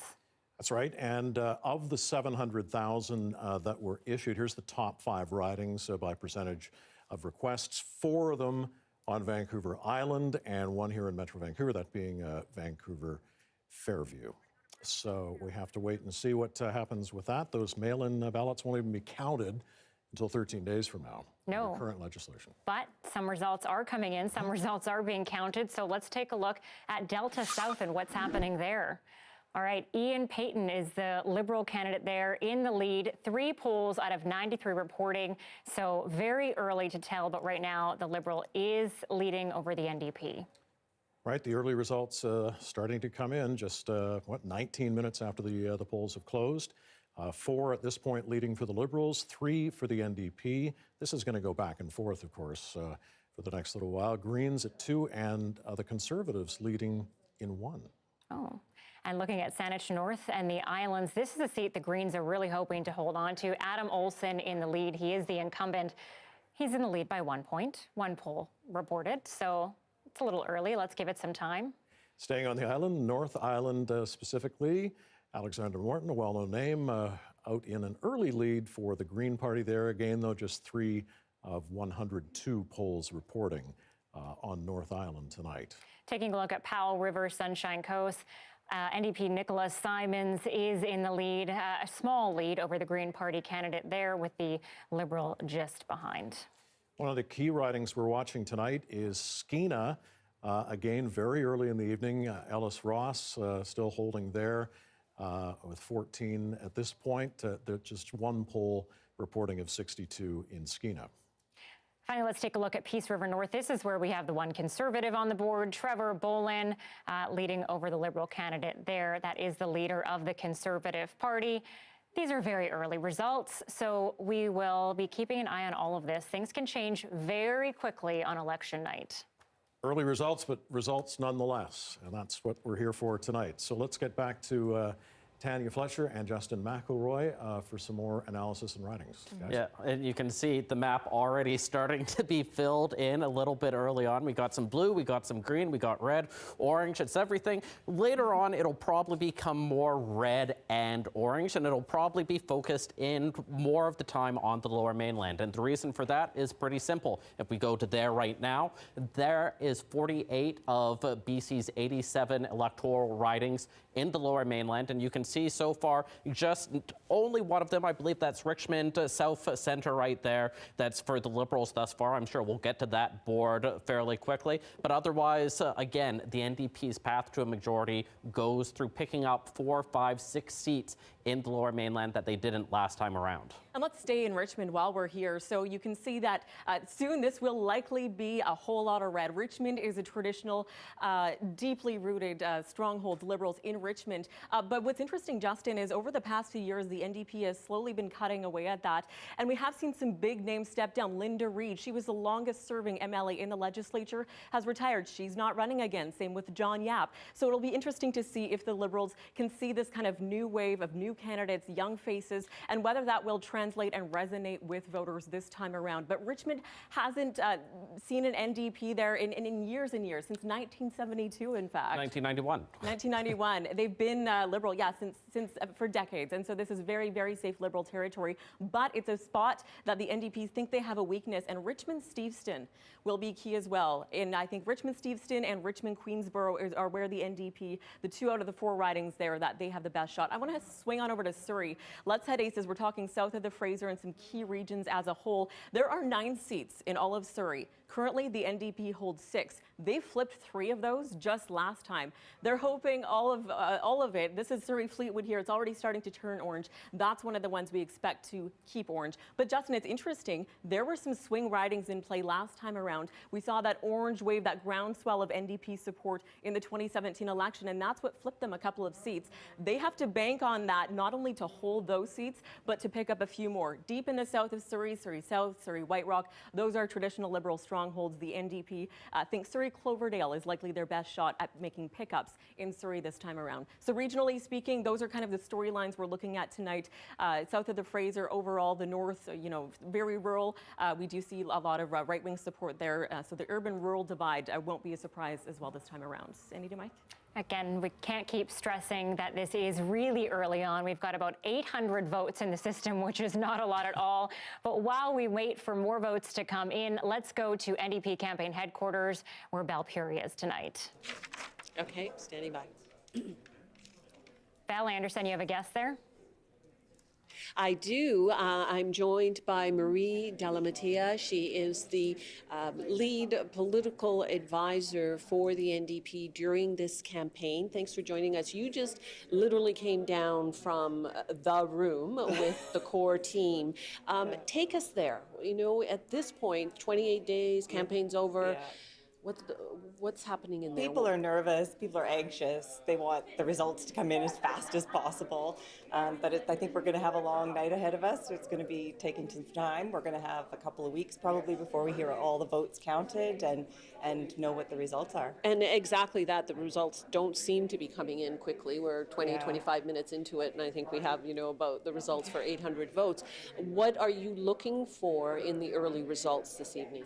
Well, we're just waiting to hear where we've got candidates that are picking up seats, hopefully for us in some of the key ridings that we've been campaigning strongly in. The path to majority for John is through a number of those seats that we had in the past. And we're trying to pick up again where we've been working to make a difference in people's lives, and hopefully we'll see those results come in as the evening progresses. How much of that will unfold here in Metro Vancouver, the Lower Mainland? Because in the past we've had situations where the win or the loss was minuscule. Right. Yeah. And we've been visiting on the Leaders Tour. We've been visiting a lot of those places. We've been in Vancouver Langara, where Tessica Trong is campaigning to pick up a seat from the Liberals, and we've been to Coquitlam Burke Mountain, where the NDP had the seat prior to 2017, and then lost it in 2017 by 87 votes. So things are really close and really tight in some of those seats, and but we're hoping that people have seen the kind of work that the NDP have done over the last 3.5 years, and that they're happy with the government and want to see us go forward in the future. Certainly one of the contentious issues was the actual just calling of the election. Right. And people were quite vocal about why we should be having one in the middle of a pandemic. You were on the bus, you were around the province. How do you think that has actually, in the end, played out? Well, I think what John has said all along is it's important to get the election behind us so that we can focus on the work that needs to be done to keep people safe and healthy and secure going forward in BC. So we've had 3.5 years of relatively stable government, but there's a lot more work to be done, and he was asking for, and I hope tonight we'll get the confidence of British Columbians to go forward as the Premier for the next 4 years, and that's what's really important when we're recovering from this pandemic. Thanks very much for your time. Thanks. I've been talking to Marie Delamattia. She's the lead political advisor for the NDP during this campaign. Back to you, Anita and Mike. All right, Belle Puri, thanks very much. Belle live at NDP headquarters tonight. All right, let's talk about the race again. Early on, if this was a hockey game, we'd probably be just sort of, I don't know, a few shifts into the first period. But nonetheless, we are starting to get early results, about 1,600 in our system right now. Yeah, out of the gate, the Liberals would be happy about this, tied with the NDP, leading in 10 ridings each. Of course, there are a lot of NDP strongholds still to come in, but some Liberal strongholds as well. So early results, things are looking fine for both of them. They're tied. A tie at this point, exactly. All right, let's bring in our election analysts once again. Gerald Beyer, UBC Political Science, Shachi Kurl, Angus Reid Institute, close right now and early, both of you. But let's talk about the uncertainty surrounding the mail-in ballots, the advance polls. More than 1 million advance votes and mail-in ballots is in play.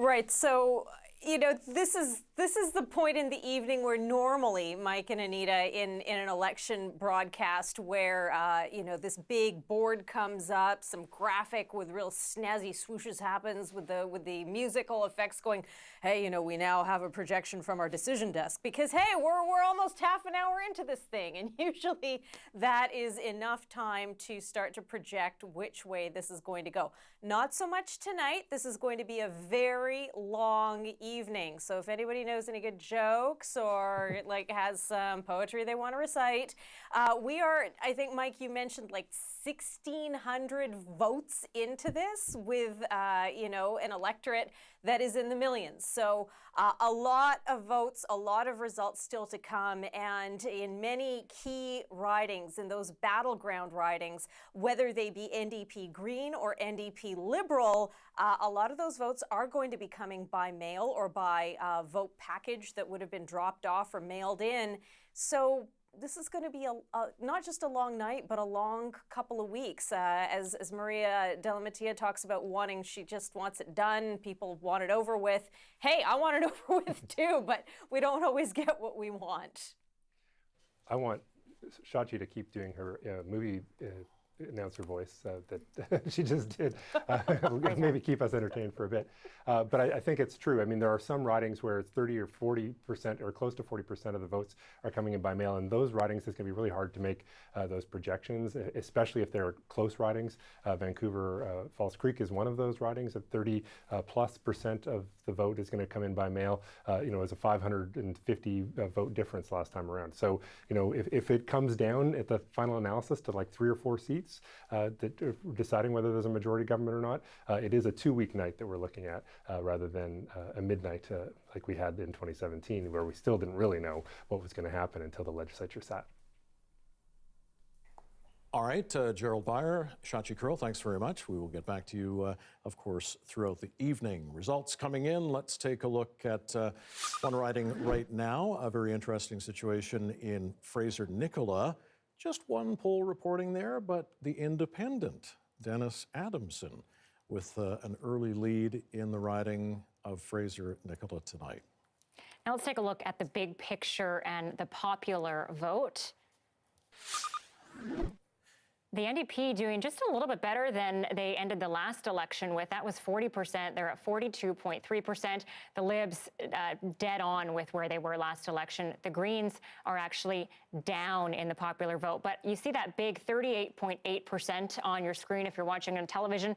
38.8% is the benchmark for any party to get a majority in this province. Okay, so how does that translate into seats in terms of seat change? That'll be 5 down for the Liberals, 2 down for the NDP, a gain of 2 for the Greens, a positive 1 for the Conservatives, and at this stage, as we just saw the Independent, that would be 1 for other, as we say, or the independent category. Now, of course, we don't have results in all of the ridings yet. In fact, we have about 32 where we have no results. So these are very early numbers. All right, we are going to Liberal Party headquarters right now, and that is where our colleague Dan Burritt is tonight. Dan? Anita, Mike, we're standing here with Michael Lee. He's the incumbent and the candidate for the Liberals for Vancouver-Langara. Michael, you said you knocked on about 6,000 doors in this election. What did you hear from people on the doorstep? What are they concerned about? Well, you know, I think they're concerned about their health and safety, their wellness. Obviously, this is a tough time for everyone. We all want to be safe, and we all want to ensure that we can protect our families and our children. And, you know, I think there's been concerns about how the schools have been reopening, about our jobs, about economic recovery, and about this election. The timing of this election in the middle of a health pandemic is just being wrong. Now, you are an incumbent in a generally safe Liberal seat. You've held it for a number of years, since 2017. The party held it much longer for that. If the polls are to be believed, and we take those with a big bag of salt, because we saw what happened in 2013, the Liberals have consistently trailed. Has there been something about the message of the party that has not clicked with voters in your mind as of yet?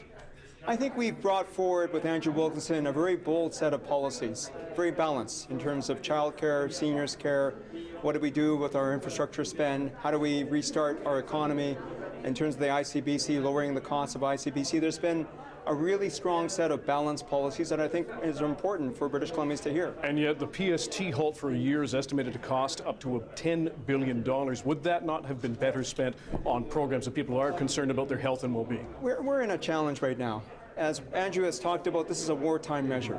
We have to get our economy moving again. That was a bold move by Andrew Wilkinson and our BC Liberal team. We need to make sure on a temporary basis that we can get this economy moving forward in a real way, not this NDP faulty way of no economic plan. Okay. Now, depending on the result, and we are still watching that, the Liberals, Andrew Wilkinson may hold on tonight as leader. He may decide, if the Liberals are not successful, that it's time for him to go. Your name has been mentioned as a potential successor, potential leader. What do you make of that idea? Would you go for it? My only focus right now is supporting Andrew to be the next premier of this province. There's a lot of time to go here in this process. We know with the mail-in ballots, there's 500,000 to be counted. And my focus has always been to support Andrew to be the next premier of this province and for me to be re-elected in Vancouver-Langara. Okay, so that's not an absolute no.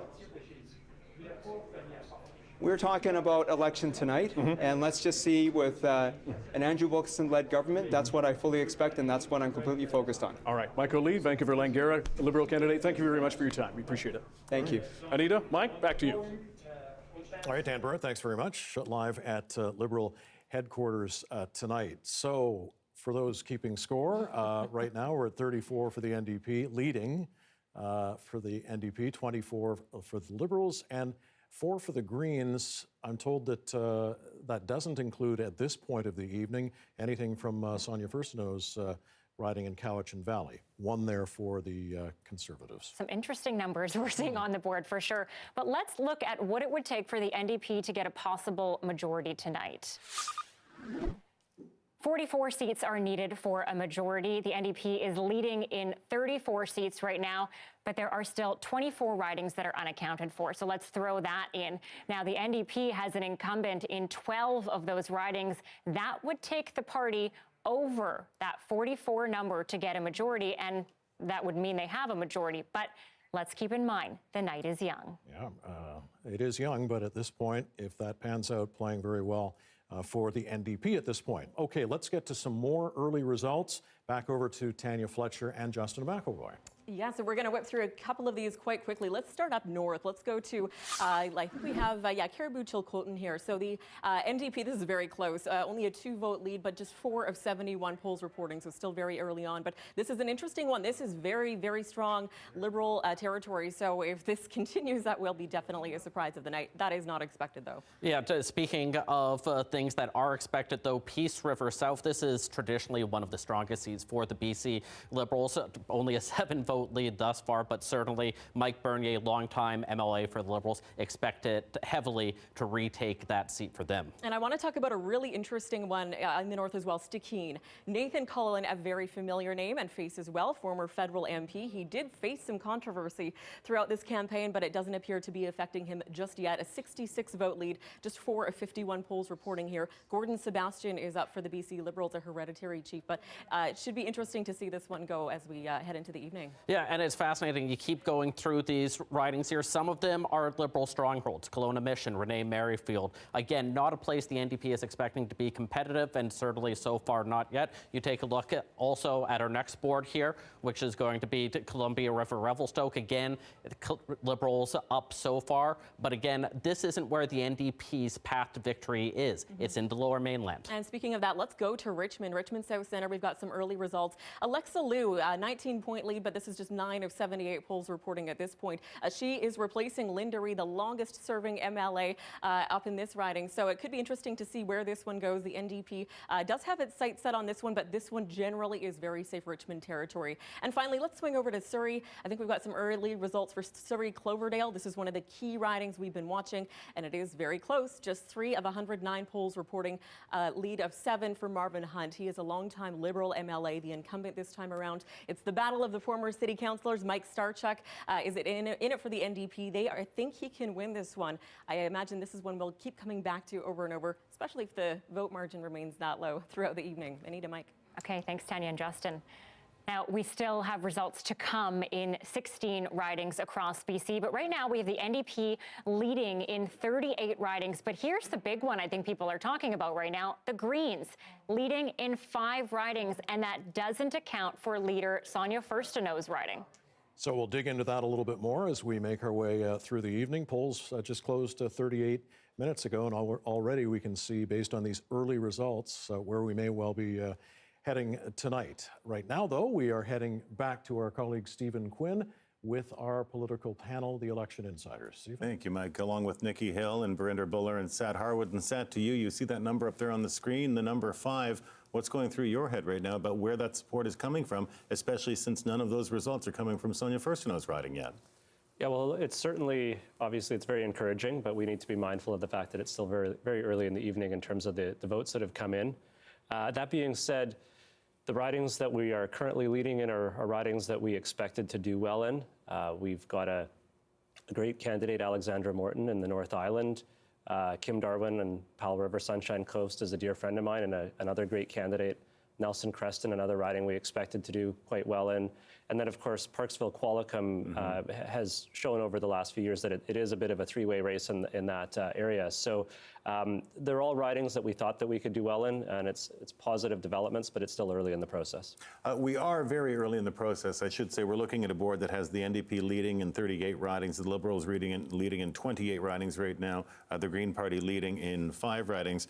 But as we go poll by poll, we know that some of these polls are as small as a handful of votes coming in.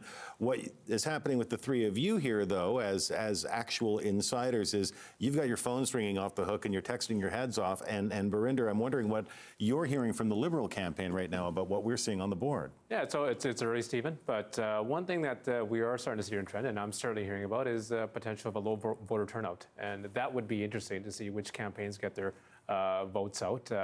BC politics is never a dull moment, and I think we will see a few surprises tonight to see which party gets to get their votes out today.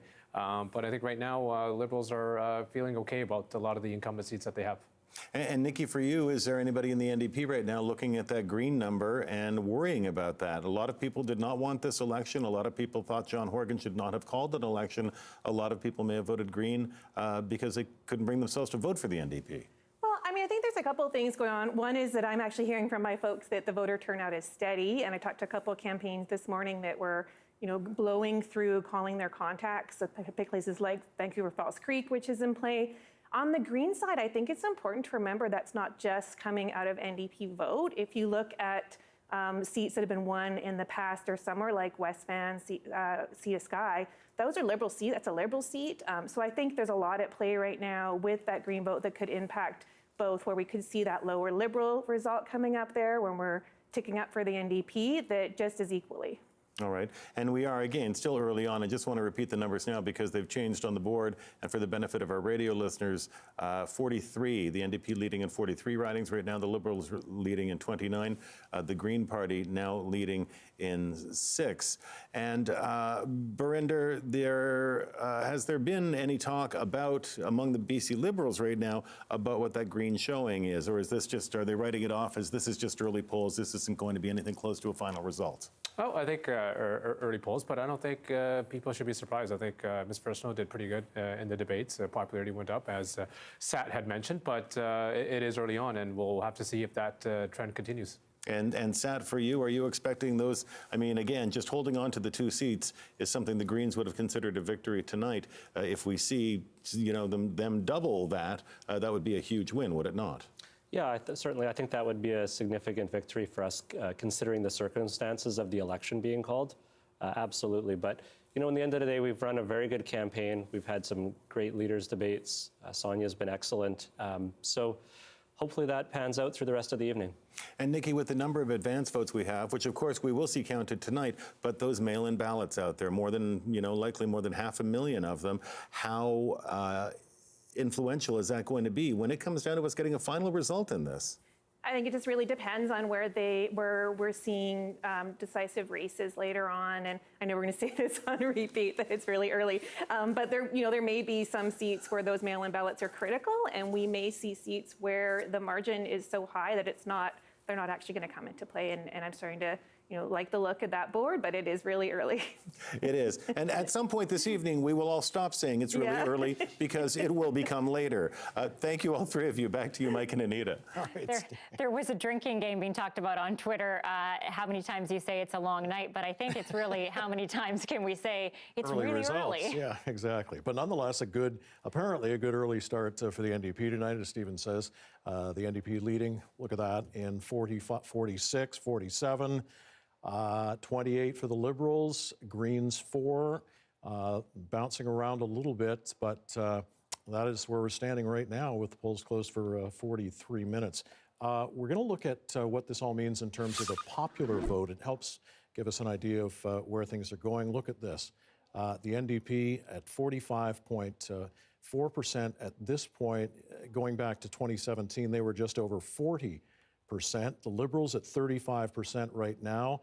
They were at just over 40% as well back in 2017, and you can see where the Greens stand at this point as well. But of course, none of this means anything unless it translates into seats. So let's take a look. NDP needs to pick up 3 in order to get the majority of 44 seats. It's sitting at 47 right now. That's an increase of 9 seats. If they can hold on to those 9 seats, this night is looking pretty good for the party.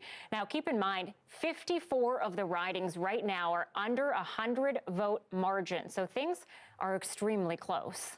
Yeah, about 30,000 votes, 30,000 plus votes in our system right now. So, okay, we're going to head over to Tanya Fletcher and Justin McElroy for some more results. Yeah, let's take you through some of those right now. And we want to begin, let's see where we're going to begin here. We are going to begin in Richmond, Queensborough.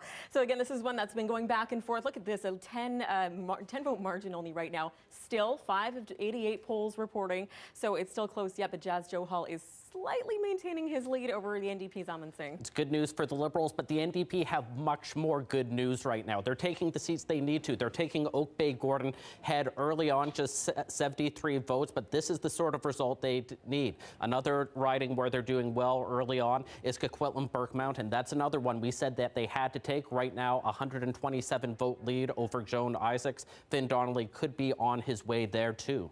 Yeah, and this is just so close in so many ridings. Let's head out to Abbotsford Mission.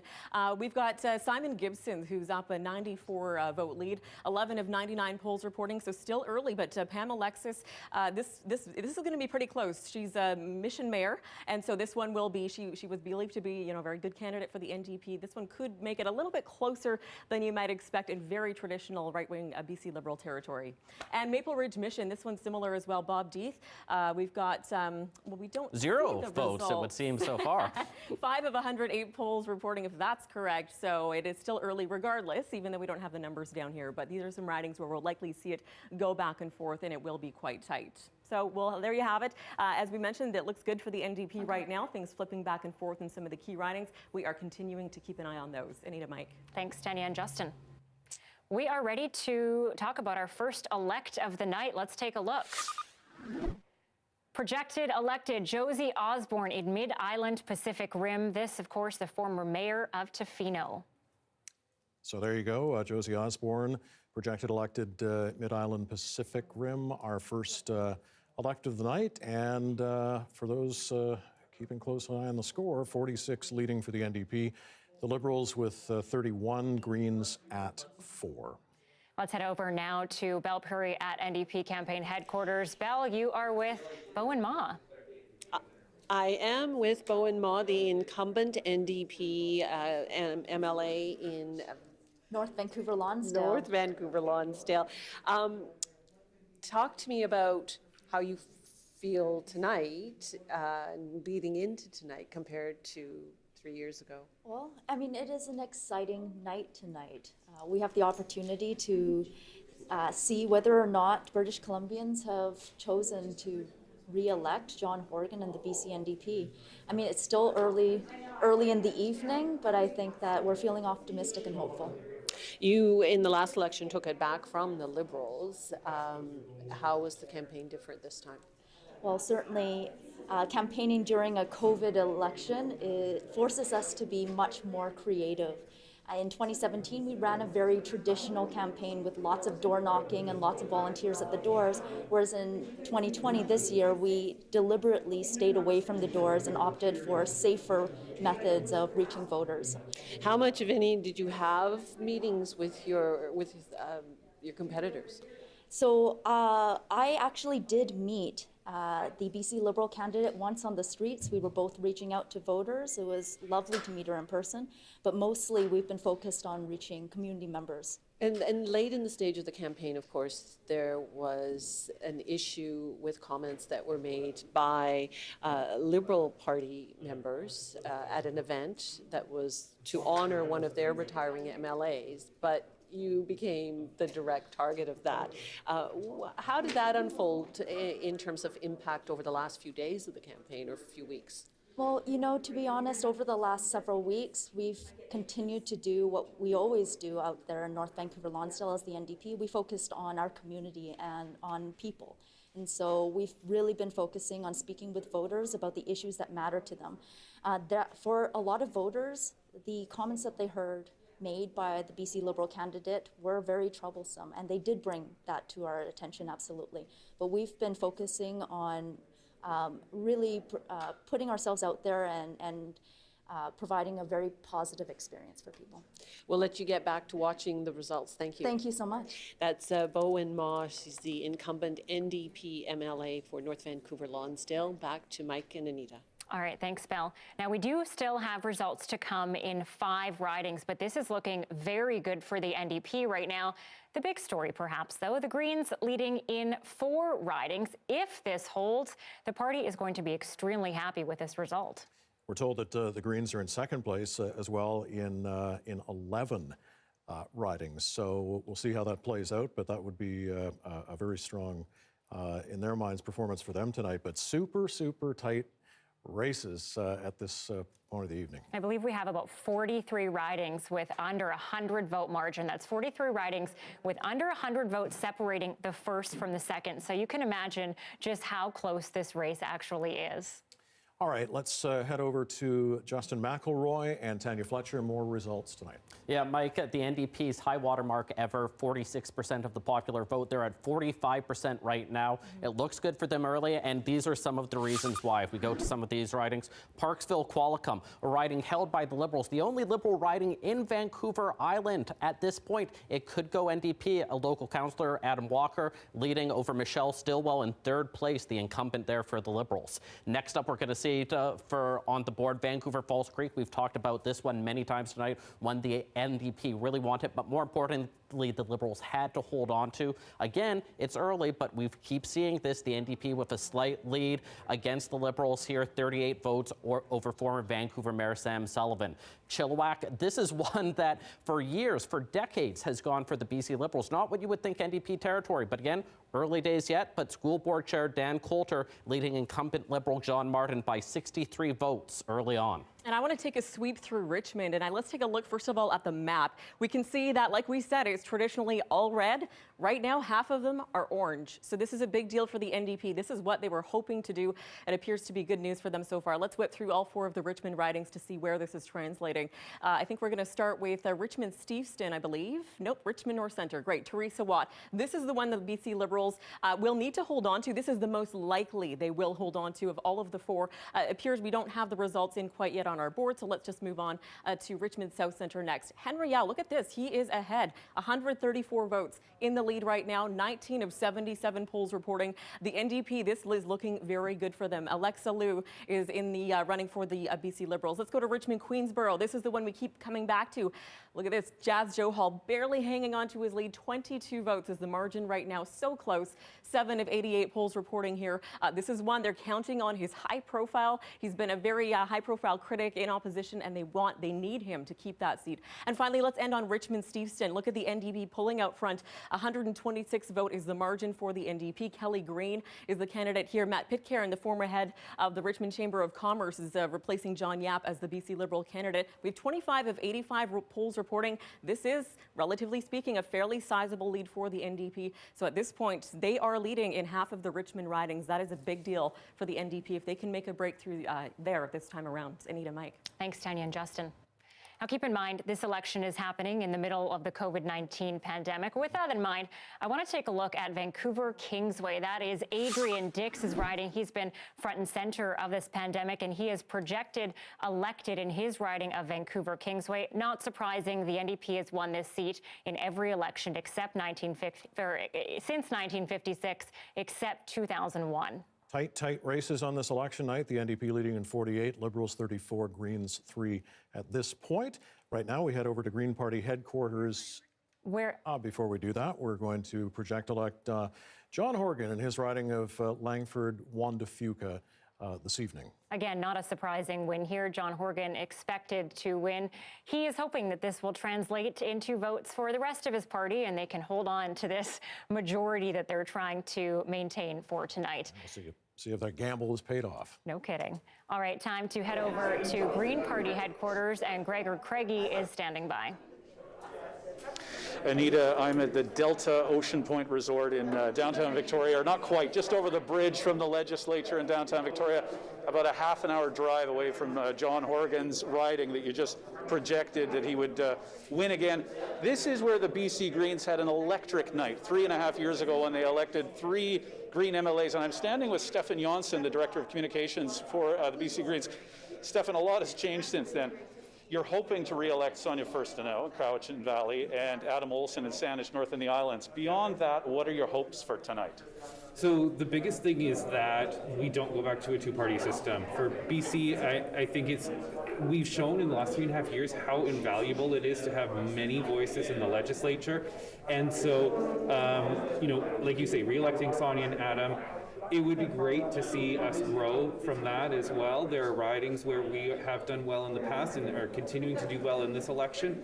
We'll have to see, but minimum certainly is seeing our 2 MLAs elected. No, of course, your former leader, Andrew Weaver, was Oak Bay Gordon head, but the NDP have come up with the former MP, Murray Rankin, who is quite popular there. Have you got realistic chances of hanging on to Oak Bay Gordon head, or are you looking elsewhere to pick up seats? I think we're looking elsewhere. West Vancouver, Sea to Sky was a really great result for us in 2017, and we have a great candidate there again.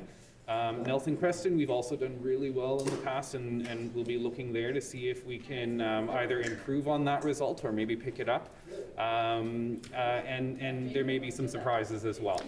Just one last question before we go back to the studio in Vancouver. You had a historic opportunity in 2017, holding the balance of power.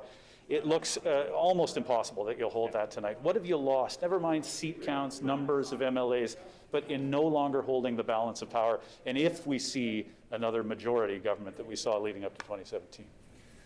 I think what we will lose is it's not about power. It's, Adam Olsen has always been very careful to say it's not balance of power, it's balance of responsibility. And I think that in that responsibility, what was innate in that was the cooperation, the dialogue between multiple points of view. And so we lose that. And I think that's a loss for British Columbia as a whole, not just for us as a party. Stefan Jonsson is the Director of Communications for the BC Green Party. We're here in Victoria. They're watching the results come in. Let's go back to the studio in Vancouver. Mike, Anita. All right, it is that time. We are about to make the call.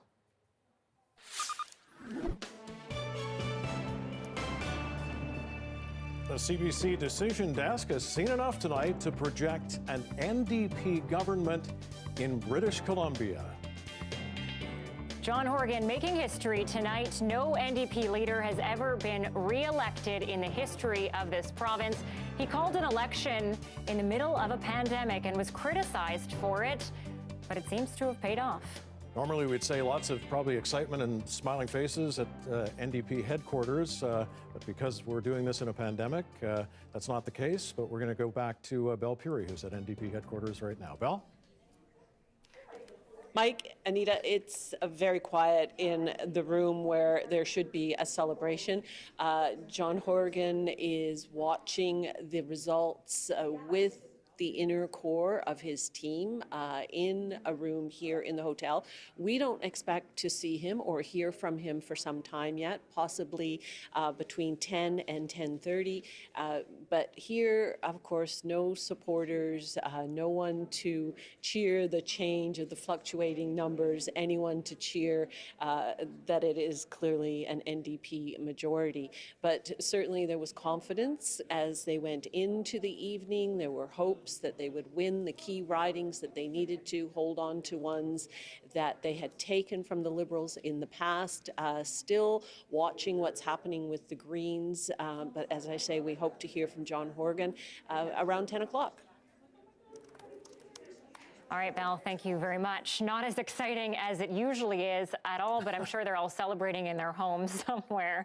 The CBC Decision Desk has projected an NDP government. We're not calling a minority or majority right now. 38.8 is that magic number, but look at that. That is pretty good for the NDP, 45.7%. Last election, they were at 40%. The Liberals, though, they're down. The Green holding at about the same. See how that translates in terms of seat change. And that's a big gain, of course, for the NDP, looking like a very, very good night for them. Down 11 for the Liberals, so that's where things stand at this point. Lots of close races, number of ridings with still under 100-vote margin. Let's head over to Stephen Quinn to get reaction from the panelists. And we're going to talk about some of those close races in just a moment. First, though, just want to talk to Nikki about the call that the NDP will form the next government. We don't know whether it's a minority or a majority. Maybe a lot of people sitting at home right now watching this online or on television or listening on the radio going, how do you call it 55 minutes in with so few polls reporting and 500,000 mail-in ballots out there? Yeah, and I think that is the important thing, right? The election was called to get a majority. We still have to see what's coming in around the province, and we are still watching some of those seats turn. So I'm not going to say that it's still early, but obviously excited to see that number up there. But there's, we still have an evening to get through, and there's a reason we won't hear from John Horgan for a while, because we do want to take a look at what's happening around the province. And Barinder, for you, when we talk about those tight races, we look at things like ridings like North Vancouver, Seymour, where there's a really interesting two-way race shaping up there. Absolutely, yeah. I think, but if you look at the trends from the last elections, Bowen Ma make a historic win, take that from the BC Liberals last time, and Jane Thornton wins in tough this campaign, but Jane is a strong candidate out there, had some issues there, but she's been a vocal advocate for a lot of people, people in addictions, people in the LGBTQ. But, the question is going to be, Stephen, is I don't think anybody's going to be surprised by any party looking at these results coming in, but will the NDP get the majority that they wanted? And still, we're looking at 25 to 30% mail-in ballots. That could have a significant change in some of the constituencies. And Sat, when you look at Parksville Qualicum, we've got a three-way race going on there with the Green Party still in it. We do, yeah. It's interesting because history is to some degree repeating itself from the last election. So very positive results for us, although we're not in the lead at this current moment. Right. The other big thing that's sticking out for me right now is the share of the popular support at this stage in the evening is looking quite positive for us. So that's a really good thing going forward. We've also heard Justin McElroy say earlier on that Sam Sullivan, of course, in the riding of Vancouver Falls Creek, has never lost an election. It's a real race going on there, is it not? Nikki. It is, and I think North Vancouver, Seymour, and Vancouver Falls Creek, I think they're places where a lot of the campaign that the Liberals ran really is reflected in there. And I know from talking to the campaigns, North Van Seymour is a great example of as soon as we saw a lot of that online scandal around Bowen Ma, they tell me that they had 90 volunteers coming in immediately who have been pulling vote, working there because they felt so motivated to get into that constituency. I think Vancouver Falls Creek is absolutely in the same situation, and that Brenda Bailey's a really strong candidate in there. All right, we will continue watching from here. Thank you, all three of you. Back to you, Mike and Anita. Stephen Quinn, thank you very much. Let's take a closer look at the NDP fortunes on this evening. So we'll go back over to Justin McElroy and Tanya Fletcher. Yeah, Mike, and the story of the night, an NDP government. And the reason we can call an NDP government is they're ahead in so many seats that ordinarily we just don't see them ahead on. Look at this in North Vancouver, Seymour. Susie Chant, the NDP candidate, up against Jane Thornthwaite, the Liberal incumbent, by more than 150 votes right now. Of course, that was the riding, and Thornthwaite was the candidate who made those sexist comments about Beau and Mogg during a roast during the course of the campaign. Vancouver, Seymour, never an NDP seat. It may be tonight. And let's go, I want to take you into closer towards the Valley. This is almost shocking because Mary Polak, a longtime BC Liberal MLA, she's seeking her 5th term. She's currently the Liberal House Leader, Opposition House Leader. She is trailing to the NDP's Andrew Mercier by 244 votes at the moment. We've got 34 of 92 polls in, so this one, we could still see what happens, but if the NDP is doing so well tonight, it could be in places like this where they traditionally wouldn't even think to set foot.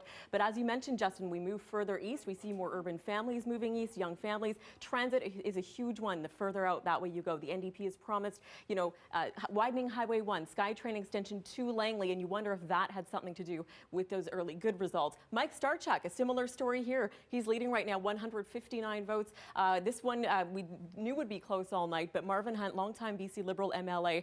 So this is where the NDP had to pick up the gains. They are doing so tonight, and that is why we are seeing and able to say that we will see an NDP government tonight. Mike and Anita. All right, Tanya Fletcher, Justin McElroy, thanks very much. Showed you a little while ago John Horgan elected in his riding tonight. See how the other leaders are doing. The Liberal leader, Andrew Wilkinson, projected elected in Vancouver Quilchena tonight, a healthy lead over Heather McQuillan of the NDP. A good lead there, but there are still a number of ridings that are way too close to call. Let's take a look at those.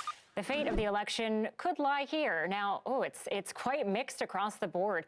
The Libs just leading by 6 points in Richmond-Queensborough. This is a riding we've been watching closely. Jas Johal barely snuck by in the last election either. So the NDP will have to flip some of these Liberal and Green close call ridings in order to hold on to that strong majority. Just looking at the margin on North Coast at 78.9%, staggering. 17 ridings where it's the margin is less than 100 votes right now in all.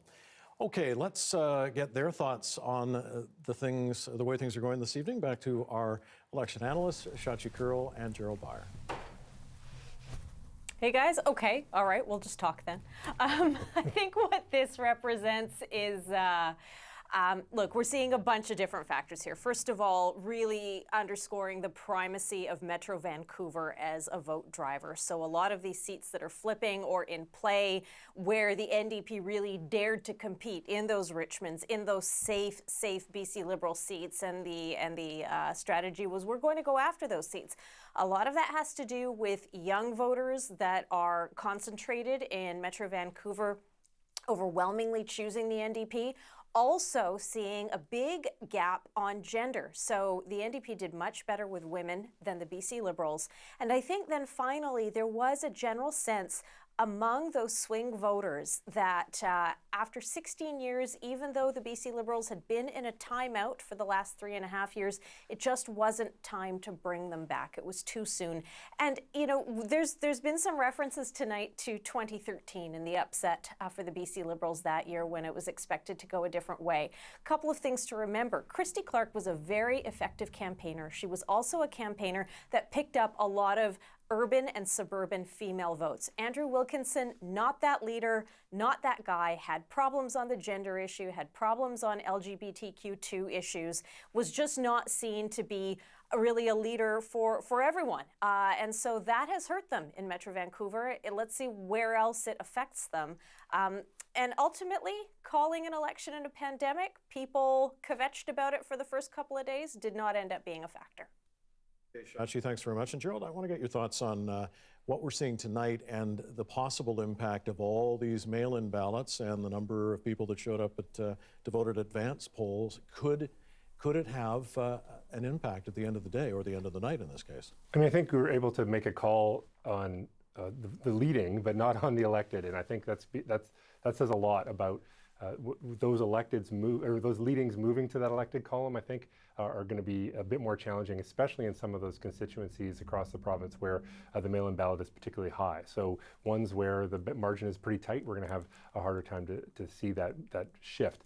I think the other story that I would add to Shachi's comments is just perhaps a change in the landscape of BC politics.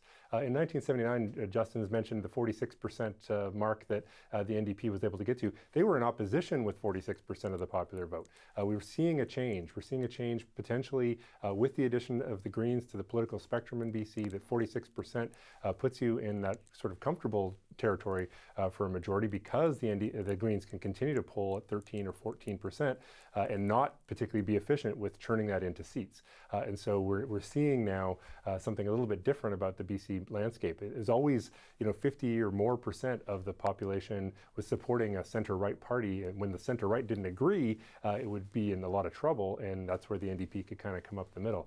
This time, the center-right has got one party. It's maybe got some factions within it, but it certainly has, it's doing its best with that share of the popular vote that it's getting, and that might signal a bit of a change in the landscape of BC politics going forward. And it's a metropolitan hinterland kind of a story that's going on. We're seeing a big swath of red in the middle and a lot of orange down in the corner of the province, both on the island and in Metro Vancouver. Thanks, Gerald. And keeping all of that in mind, I want to take a look at a summary of the province right now. Let's look at where the NDP is increasing that popular vote. Right across the board, all except the northern interior, but even there, it's barely down. This is a big night for the NDP. A lot of criticism going into this election, but that doesn't seem to have translated into the votes tonight. NDP sitting at 44.5% of the popular vote. Wow. Yeah, traditionally strong in places like Vancouver Island, Burnaby, New Westminster, but look at Richmond. That's not their territory, and they're up almost 10 points, at least at this stage of the night, reminding that there are a lot of very close races out there. We actually don't have results in one riding. One riding. Okay. So we're still waiting on that. Don't know which one that is. We're patient Kootenay people. West. We're being told it's Kootenay West. So we're being patient, waiting for those results. Okay, let's go back to our Michelle Elliott with another guest. Michelle? Thanks, Mike. Yes, I'm speaking with voters from around the province. And let's head to Fraser Lake now. And Kim Watts-Center joins me. Kim, thanks for being with us. You're watching. Hi, Michelle. Thanks for joining us. You're watching these results come in. The CBC projecting an NDP government. We don't yet know if it's a minority or a majority government. But I understand you voted for the NDP in this election. And I'm wondering what's going through your mind as you watch these results. Do you know what? I'm thrilled. And I'm thrilled because the NDP has a phenomenal economic recovery plan, and they have a really well thought out plan for small business owners, which of course is what I am. You are a small business owner there. You've struggled through the pandemic and it's affected your business. The NDP was criticized for calling a snap election in the middle of a pandemic. How did you feel about having to cast a vote? Well, I think that there's always a good reason for change. And I think that, John Horgan is, I think he's a good man. I think he is a very smart individual. And I think that he really does have BC's interest at heart. And so what was it about the NDP's pandemic recovery plan and support for small business that really stuck out for you? Well, I think that the biggest thing for being a small business owner, we only have 3 employees, including myself. We're quite small. We're growing, which is nice. But the recovery grants were really important to me. The opportunity to have mentors, for small business. We seem to be a jack of all trades, master of nothing, which it's interesting, but it does kind of pose its own challenges for sure. And then, of course, the refundable tax credit based on new payroll. So if we take a look at those numbers that are coming in, it really does make a significant difference, for our pennies overall. And tell us a bit about your business, Kim. What is it that you do? What is the service you provide? Well, I'd love to. And if my shameless little plug here behind me. So we are a small company, but we do make all kinds of natural products, bath and body products. We do things like natural dandelion honey shave bars, luxury soaps, I think we may have lost our connection via Skype there with Kim Watt-Center. That's Kim Watt-Center joining us from Fraser Lake. That's, by the way, a lot of our Zoom meetings at work. We've all experienced that. But that's Kim Watt-Center, a small business person up in Fraser Lake. Back to you, Mike and Anita. Just another example of a COVID election, but we're just getting word we have another call to make.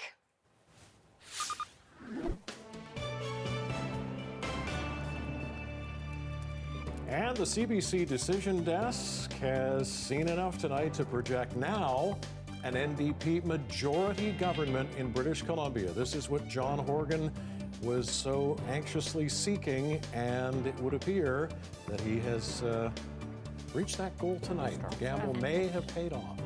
Of course, he called this election in the middle of a pandemic. There was no shortage of criticism, but I mean, I don't think you can criticize him now. He's going to say that he made the right decision. Let's take a look at how he got here tonight. First of all, taking a look at the share of the vote, the NDP there, a big night there, 44.7%, 34.9% for the Liberals, 15.9% for the Greens. And just compare that to 2017, the NDP and the Liberals both had just over 40%. In that election, the Greens were closing in on 17% in that election. Of course, means nothing if it can't translate into seats, but it has translated into seats. The NDP picking up 11, and those are all from the Liberals. The Liberals down 11. The Greens have held. This is considered a very good night for the NDP here. It's the CBC Decision Desk, enough information to project an NDP majority government. All right, so let's take a closer look at those NDP gains right now. Back over to Tanya Fletcher and Justin McElroy. Yeah, we want to zero in on where exactly this is happening. And so let's start heading out further to the Fraser Valley, Chilliwack, Kent. This one was the wild card of the night. BC Liberal incumbent Laurie Throness, longtime MLA, embroiled in controversy, booted out of the party, said he'd run as an independent. He is 13 votes in front, but look at how close the NDP is right now. This is where they could pick up another one of those seats to form that majority. Jason Lum was largely favored to be a factor here as well, but heading over to the island. Yeah, and this is the NDP's night, and the reason it's the NDP's night is because they're picking up all these seats all over British Columbia, and one of them is Oak Bay Gordon Head. Murray Rankin, the former NDP MP, winning or leading right now against the Green school trustee Nicole Duncan by about 500 votes. Another place that the NDP is leading tonight that they needed to win, Coquitlam Burke Mountain. Finn Donnelly, again sensing a theme here, a former NDP MP, leading again 560 votes over the Liberal incumbent Joan Isaacs. But let's take a look at the Lower Mainland, because this is the story of the night so far. So this was 2017 in British Columbia's election.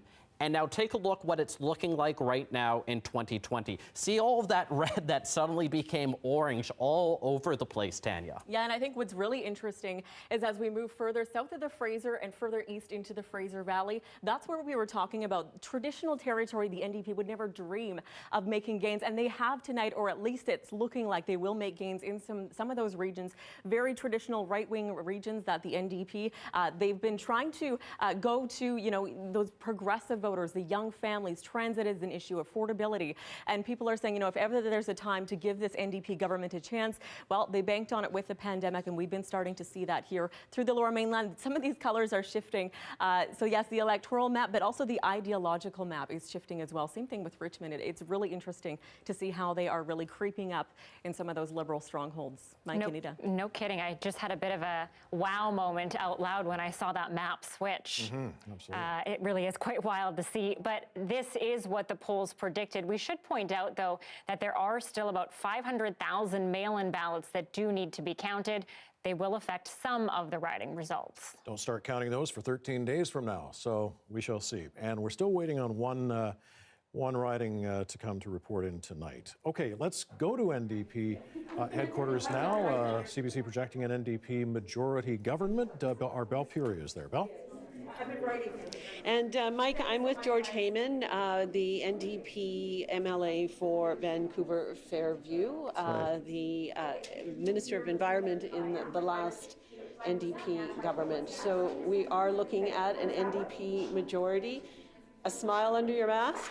A little bit. It's still early, and I've learned to be cautious, but the numbers are certainly promising. They're looking good, and it's getting on enough to be a bit of a trend. It's certainly very early to call, but we're happy with the response we've had from British Columbians during the campaign.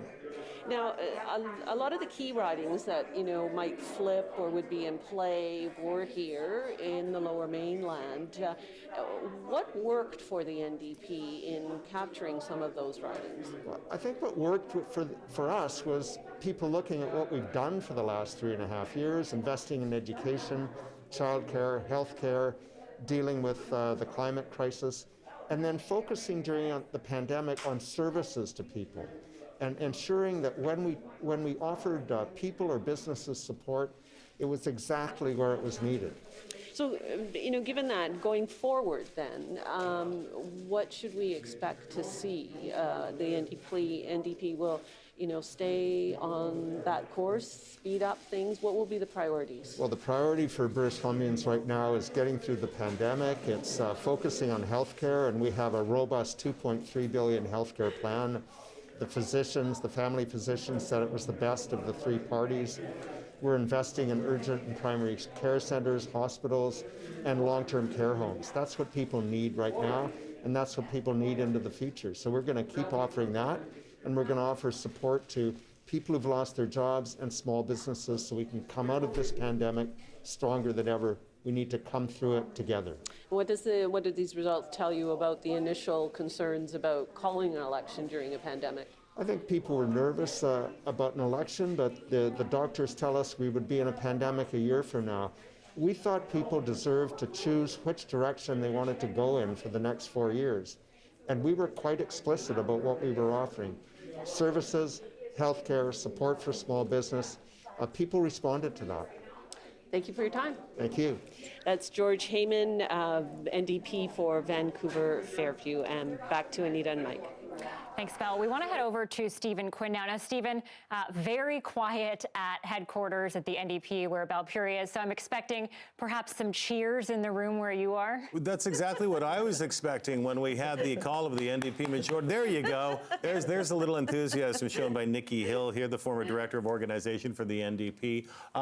When you saw that come across, Nikki, obviously a little bit of relief considering this was kind of a gamble on the part of John Horgan.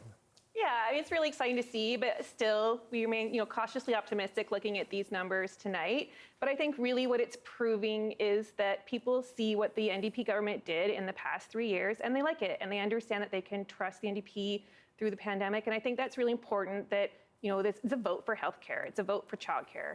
And I'm really excited to see that people responded to that message. How much does John Horgan owe Bonnie Henry right now? Oh, well, I think the whole province owes Bonnie Henry right now. But I think this vote was coming before. We saw, John was one of the most popular premiers in the country before the pandemic. People trusted him before we've been going through this crisis. So, this is not just about what we've been through the last 9 months. It's about 3.5 years of progress in this province. So you've got a majority now. What does the NDP do with it?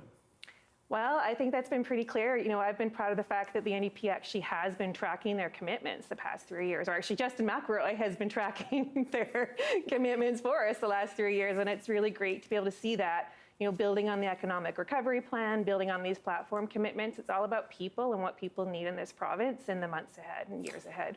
Barinder, is there any chance at all for the Liberals to make any ground on a campaign that is fought on COVID response when you have Adrian Dix standing beside Bonnie Henry and everyone pretty much approving of the job they're doing and the way the BC government is handling it?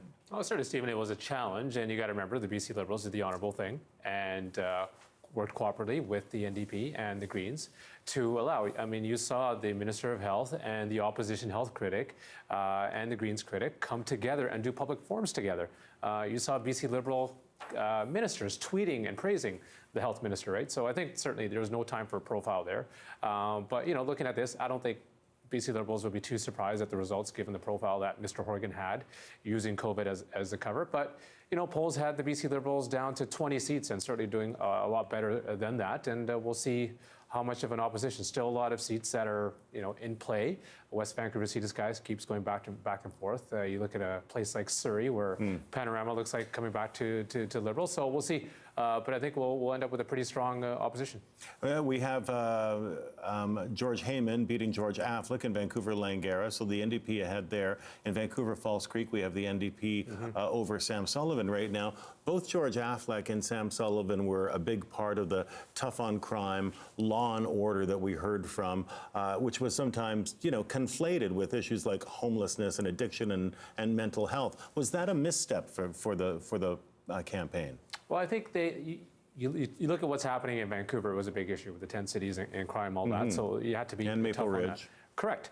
Yes, but if you look at what's happening with Sam Sullivan, I think you've seen over consistent campaigns, the margin has been coming down. And I think, once this is said and done, the BC Liberals will assess, do comments from Laurie Thrones hurt people like Sam Sullivan and George Affleck? And that might have a lot to do with it. And Sat, for you, we see three Green Party candidates leading on the board right now, but we know it's close in a number of other areas. What close races are you still watching?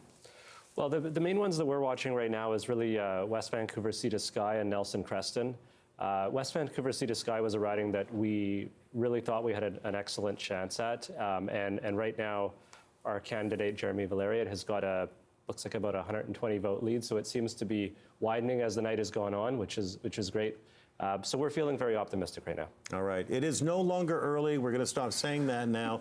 Back to you, Mike and Anita. All right. Thanks, Stephen. We do have results in all of the ridings right now. The NDP leading or elected in 54, the Liberals leading or elected in 30, and the Greens 3. That is considered, I think, a good night for the Greens, but there are still some ridings that are really, really tight. Yes, really tight, including ridings in Richmond. We want to go to Tanya Fletcher now to talk more about that. When we showed the NDP summary board a little while ago, Tanya, we had the NDP gaining 10 points in those Richmond ridings. What's going on there tonight? Yeah, this is the story within the story. And it's so exciting because the NDP have not won a seat here since 1972. This is huge if they can keep this up. I want to fly into Richmond and do a sweep of all 4 ridings. Look at this. This would normally be all red, all 4 of them hardcore Liberal territory. But right now tonight, look at this, what's happening. Only one of them right now the Liberals are leading or elected in, and that is Teresa Watts riding. That was the safest one for the Liberals. The other ones were all in play, but it was still expected that the Liberals would be able to hold on to. Not so much right now. Let's start looking at some of the specific riding results here. I think we're going to start with Richmond South Centre. Henry Yao, a community activist. He's leading by 130 votes. 33 of 77 polls reporting, so this still could be kind of close. Alexa Liu for the BC Liberals, the incumbent longtime MLA, Linda Reid, the longest serving MLA in the legislature, stepped down. She's running in her place of former Olympian, actually, but not doing it tonight. Henry Yao, look at this. I want to move on to the next riding. I think we've got Richmond, Steveston, Kelly Green, 334 vote lead. We've got 66 polls reporting of 85.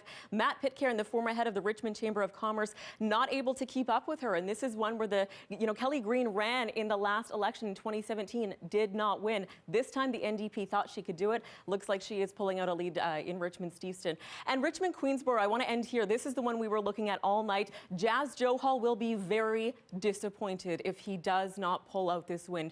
Right now, it's just a 46 vote margin, so this could go back and forth. 38 of 88 polls reporting against human rights lawyer Aman Singh for the NDP. This is a direct rematch from the last provincial election. Jazz Johal has been a huge voice for the BC Liberals in opposition. He was, largely favored if we're going to start talking about perhaps next leaders to succeed Andrew Wilkinson if we get to that point.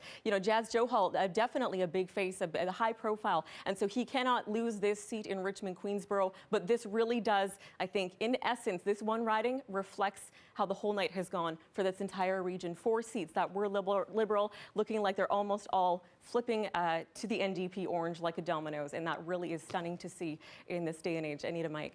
Tanya, I feel your enthusiasm and your energy right now over Richmond. Close races. Okay, but not so close. Vancouver Kingsway, that is Adrian Dix's riding, projected elected there. Michelle Elliott has him standing by. Thank you, Anita. Yes, Adrian Dix joins me now, projected elected in Vancouver Kingsway. Thank you for joining us this evening. The CBC projecting an NDP majority government. How did your party pull this off? how much of it was about the pandemic response? Well, good evening, Michelle. And I would say, first of all, to all of you that it still is early because we're going to obviously be counting hundreds of thousands of ballots in the next couple of weeks. And I'm very respectful of that process. I think we all are. People have responded to this election call by voting in all kinds of different ways. Most of the advanced polls have not been counted yet, for example, and we feel very good about the voting in those things. So we'll see. For my part, it's been an unusual election campaign because, of course, obviously, we've had a campaign here in Vancouver Kingsway, and I'm very proud of our team and proud of the results. And I want to congratulate everybody in the race. And there's still a lot of votes to be counted. But I also want to say that we're obviously been working throughout the election in support of pandemic response as well. And that continues and will continue in the coming weeks. I'll be continuing with my same approach, which is to work with all parties in the legislature, especially in this period before the votes are certified, but really no change after that as well. Should I continue in my current duties? I think it's really important in this time of pandemic that we work together, and that's what we'll continue to do. You were health minister in the last NDP government. Is the excitement of tonight, as you watch these results come in, is that tempered by the rising number of COVID-19 cases we have seen in the last couple of weeks of the election campaign? Well, I'm concerned every day with COVID-19 cases, just as I'm concerned every day with the overdose public health emergency. Both of those things are facing our province. And so every day, really, since February, I've been focused on that, focused on ensuring that our health system has the resources. I'm very proud. I mean, I'm so proud, and I want to say this on CBC today, of all our healthcare workers and our healthcare professionals. You know, we're doing, and we've done the last 4 weeks, more surgeries than we've done at any time in our healthcare system during a pandemic. And that tells you how incredible our healthcare workers and our healthcare system can be in difficult times. I'm very proud as Minister of Health and as a BC citizen, I'm very proud of them. And that work has to continue because we're obviously going to be in this pandemic for a long time to come. I think we're obviously going to be dealing with it for the next year. And what we have to do is continue to work together as a province and focus on it. And it's my plan, especially in the week or two to come, because I'll still effectively be Minister of Health. It would be up to however the election finally turns out. And I have good reason to wait for that myself personally.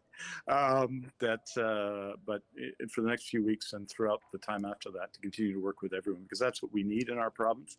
We need to come together to work to address the COVID-19 pandemic and the public health emergency that is the overdose crisis. Adrian Dix, thank you for joining us. Thank you. There you go. Adrian Dix, projected re-elected in Vancouver Kingsway. Mike and Anita, back to you. Okay, Michelle, thanks very much for that. Thanks to Adrian Dix. Let's take a look at the green fortunes in British Columbia tonight. We're going to look at where they've had success, including ridings on the island, and one where they're doing pretty well, at least at this point. But look at their pickups. They're 16.1% in terms of the overall percentage, which is pretty much where they were last time around in 2017. But there's Victoria closing in on 35% there, which is up slightly. And I would suggest a decent night at this point for the Green Party. Well, they did say if they can hold on to 3 seats, it's a very good night for them. And sticking with the Greens, we want to head over to Sonia Furstenau's riding. She, of course, is the leader of the party.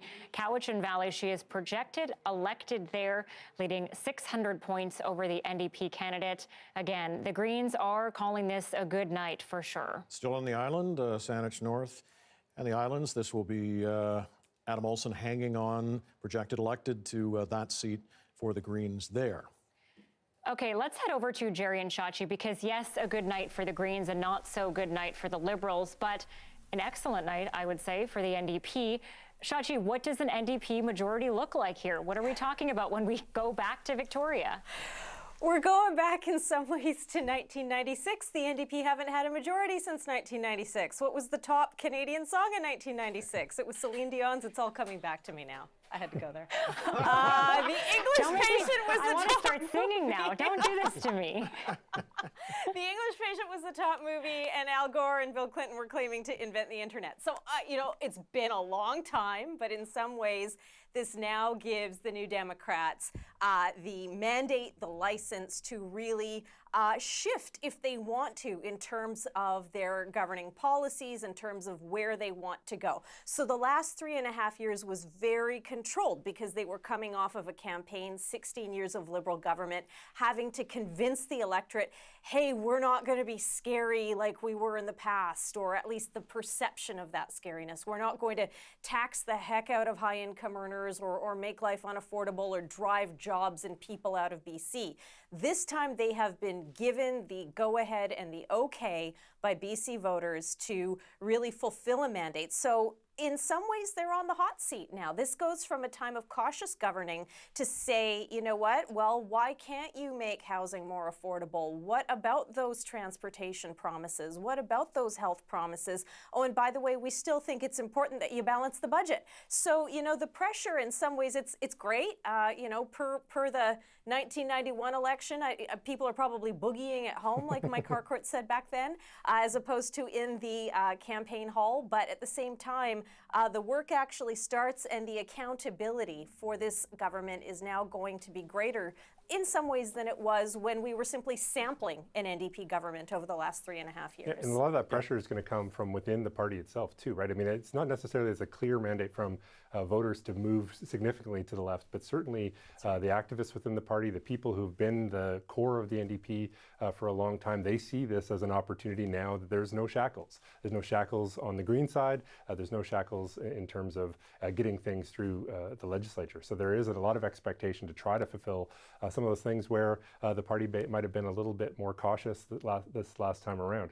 And a big part of that also is at the top. The top has to manage this, and so there'll be pressure on Premier Horgan as he Premier-elect, whatever we want to call him tonight. But the likelihood is that he's going to have to manage some of that tension because he sees, of course, the success that comes from being a little bit cautious. When you're a little bit cautious, you can convince British Columbians to give a majority, to push them over the top, and so he'll try to sort of rein some of those tensions in within the party, and he's got to do that with a bit of a new crew as well.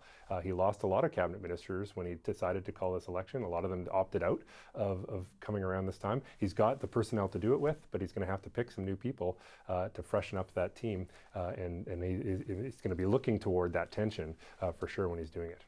Okay, thanks, Gerald. Thanks, Shachi, and thank you, Shachi, for those historical references. We truly appreciate that. I'm working hard for you guys. We're not thanking Shachi at all. I have a bad case of earworm, and it's all going to be Celine La, Dion la, tonight. Yes. Well, we famously recall Mike Harcourt saying, let's boogie. I don't know if they're boogieing at Green Party headquarters tonight, but we have He's let me smile with my eyes, you guys. We have word, Gregor Craigie, that was Adam Olsen doing some kind of a dance over there? He's definitely he's on the verge of boogieing, Mike, I can confirm. Adam Olsen is a jubilant man tonight because we're projecting that he's won his seat. You've been reelected. And how does that projection sit with you, Adam Olsen? Very well, and totally consistent with what we saw on the street. But, it took until 8 p.m. tonight for me to get the nerves.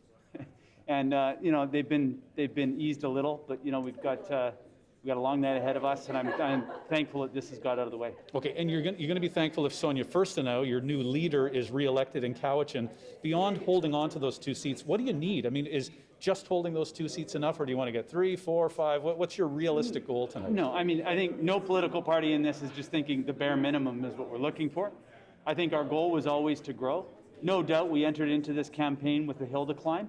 But I think that what we saw over the last 5 weeks was that we're prepared to climb that hill, and we're prepared to do what it takes to put a hopeful vision forward and to offer British Columbians an opportunity to vote for a party that can set aside the partisanship and just get down and put it forward.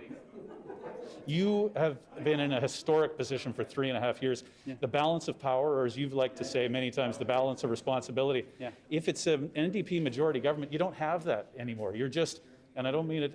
I don't mean to be offensive, but you're just the third party with a handful of seats off in the corner. What's that going to be like, not having such a say and an important role in the legislature for the next 4 years, if that's the case? Well, I think, Gregor, what's really important to focus on here is the fact that there is a role for us in the legislature, and it's about what we make of that role. We made a lot out of 3 seats in the last election. We've learned a lot. Sonia and I have go into this now with an incredible base of knowledge and information below us. We know where the levers are and the dials and the knobs, and we know how to use those. So I think that what's really important is that we're not undermining the important role that opposition plays in our democracy and accountability and transparency. And Sonia and I are going to be prepared to go in there and hold them accountable. And let's hope that there's more green seats, because the larger caucus we have, the stronger we can be with our voices. Well, it's going to be a long night. I guess tomorrow morning you're going to take a day off, and as a Green MLA, you're going to watch the Green Bay Packers, a bit of NFL football. Is that That's right? correct. And the Green Bay Packers came before the Green Party. But nonetheless, here we go. And 10 o'clock tomorrow morning, that's where I'll be. So. That's Adam Olson, MLA for the Green Party, the BC Green Party. We're projecting Mike and Anita that he's re-elected in Saanich North and the Islands, and the dancing may come a little later. I'm sure it will. As long as it's not to Celine Dion, we're all good. There we go. The Greens with 3 seats tonight. But the big story here, the NDP majority government, that's what the CBC is projecting. The NDP right now leading or elected in 54 ridings across the province. 30 for the Liberals, 3, as you point out, for the Greens. So looking at this point like a very, very good night for the BC NDP. Want to look closer at some of the Vancouver ridings now. And to help us with that is Justin McElroy. Justin?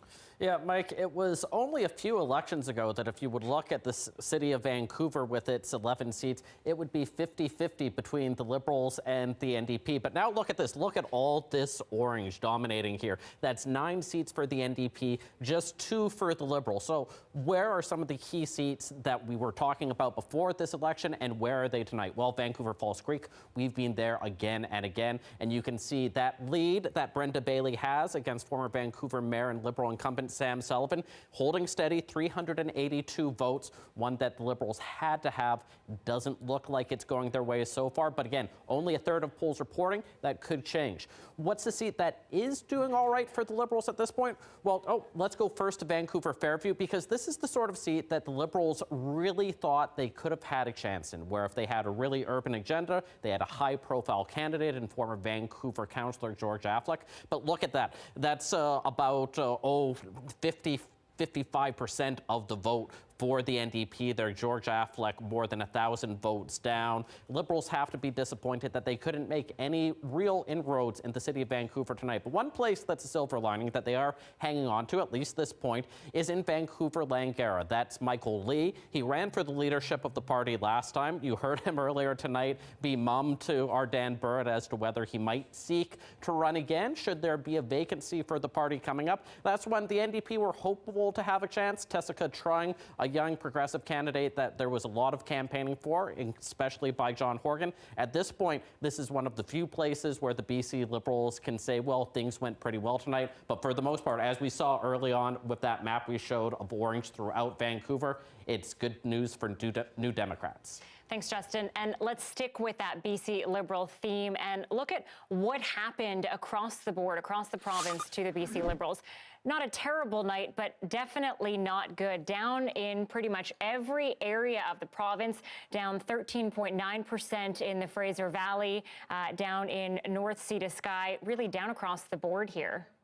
Yeah, particularly a bleak night for them in those traditional strongholds. The Valley, I'm looking at West Vancouver Sea to Sky, where the Green candidate there is leading, at least at this point. But my goodness, that tells the story of the Liberals' fortunes or misfortunes tonight for sure. Let's head over to Liberal headquarters, see how things. And our Dan Burritt is there tonight.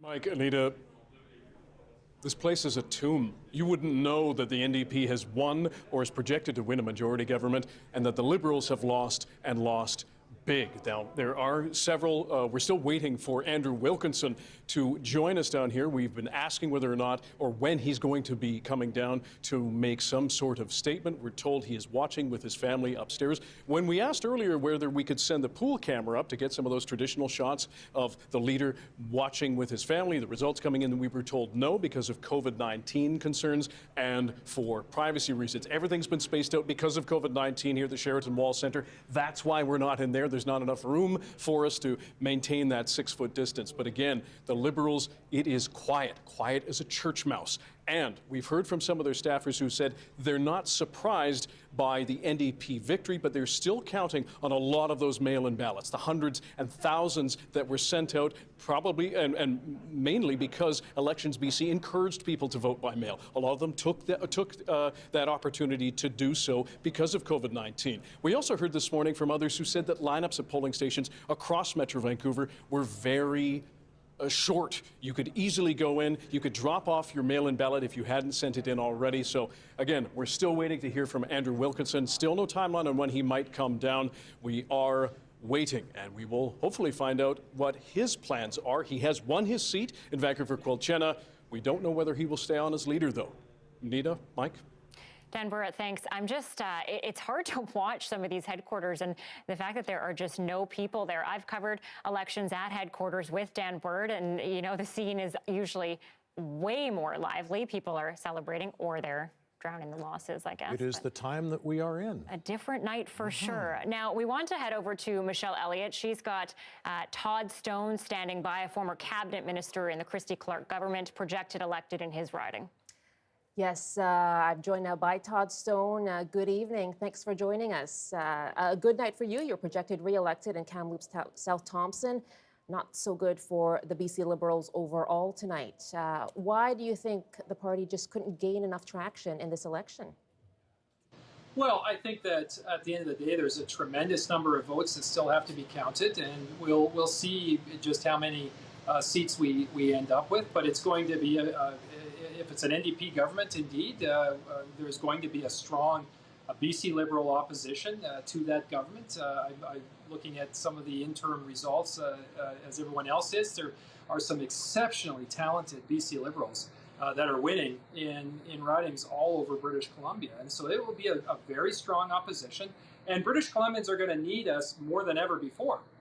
We are going to fight hard to make sure that the John Horgan government puts forward an economic recovery plan that's actually going to get people back into jobs and small businesses back up on their feet, and hold this government accountable for all its wide range of commitments and promises that it's made in this campaign and in previous campaigns. Your party made some big, bold promises as well, cutting the PST for a year, a new bridge to replace the Massey crossing. Do you think those promises simply didn't resonate with voters? Well, at the end of the day, you know, the party that forms government is the party that gets the most votes, and it would appear that that tonight will be the NDP. There will be lots of time for reflection and discussion internal to our party to assess and determine what we believe you know, worked well in this campaign, what didn't work so well in this campaign, including a platform and commitments that were made. But look, I'm really proud of Andrew Wilkinson, our leader, who I thought you know, made a valiant effort through this campaign. I'm really proud of the exceptional team of candidates that we had around the province, and I'm proud of the many ideas that we put in front of British Columbians. And we are going to be a strong opposition, and we're going to do everything that we can to, again, make sure that this government focuses on creating economic opportunity for families and British Columbians in every corner of this province. And what do you think this will mean for Andrew Wilkinson? Can he stay on as leader? Oh, look, I think it's far too premature for any discussions around that. I'm very proud to have worked with Andrew Wilkinson for many years now, and I think he's a very smart guy, very serious guy. He would have made a great premier in terms of this particular election. But his future and what he decides to do is completely up to him. He certainly has my full support moving forward, and I would suspect with this rejuvenated caucus with a whole bunch of fresh new faces and a whole bunch of returning veterans, there will be a pretty strong desire amongst the team to continue forward and stand up for what we believe in as BC Liberals. And again, that's working every single day to make sure that families can look after their loved ones and make sure that people have good family supporting jobs. Of course, we're going to continue to support Bonnie Henry and the public health community as we work our way through the rest of whatever the pandemic has to throw at us. But we need to focus on an economic recovery in order to ensure that people can look forward to a really bright future in the years ahead. Todd Stone, thank you for your time. Thank you. It's Todd Stone heading for another term as the Liberal MLA for Kamloops South Thompson. As you mentioned, Anita, former cabinet minister under the previous, the Liberal government under Christy Clark, talking about what's unfolded for the Liberals tonight. Thanks, Michelle. And Todd Stone looking pretty happy tonight despite this performance by his team. 30 for the Liberals projected or elected right now, 54 for the NDP. It's a good night at this point, but the party is trying to see if they can swing a few more. Yeah, Todd Stone putting on a very brave face, I would suggest, on a rather bleak night for the Liberals. All right, our provincial affairs reporter Tanya Fletcher is very excited tonight, loving the stories within the stories and the stories within the stories and the stories.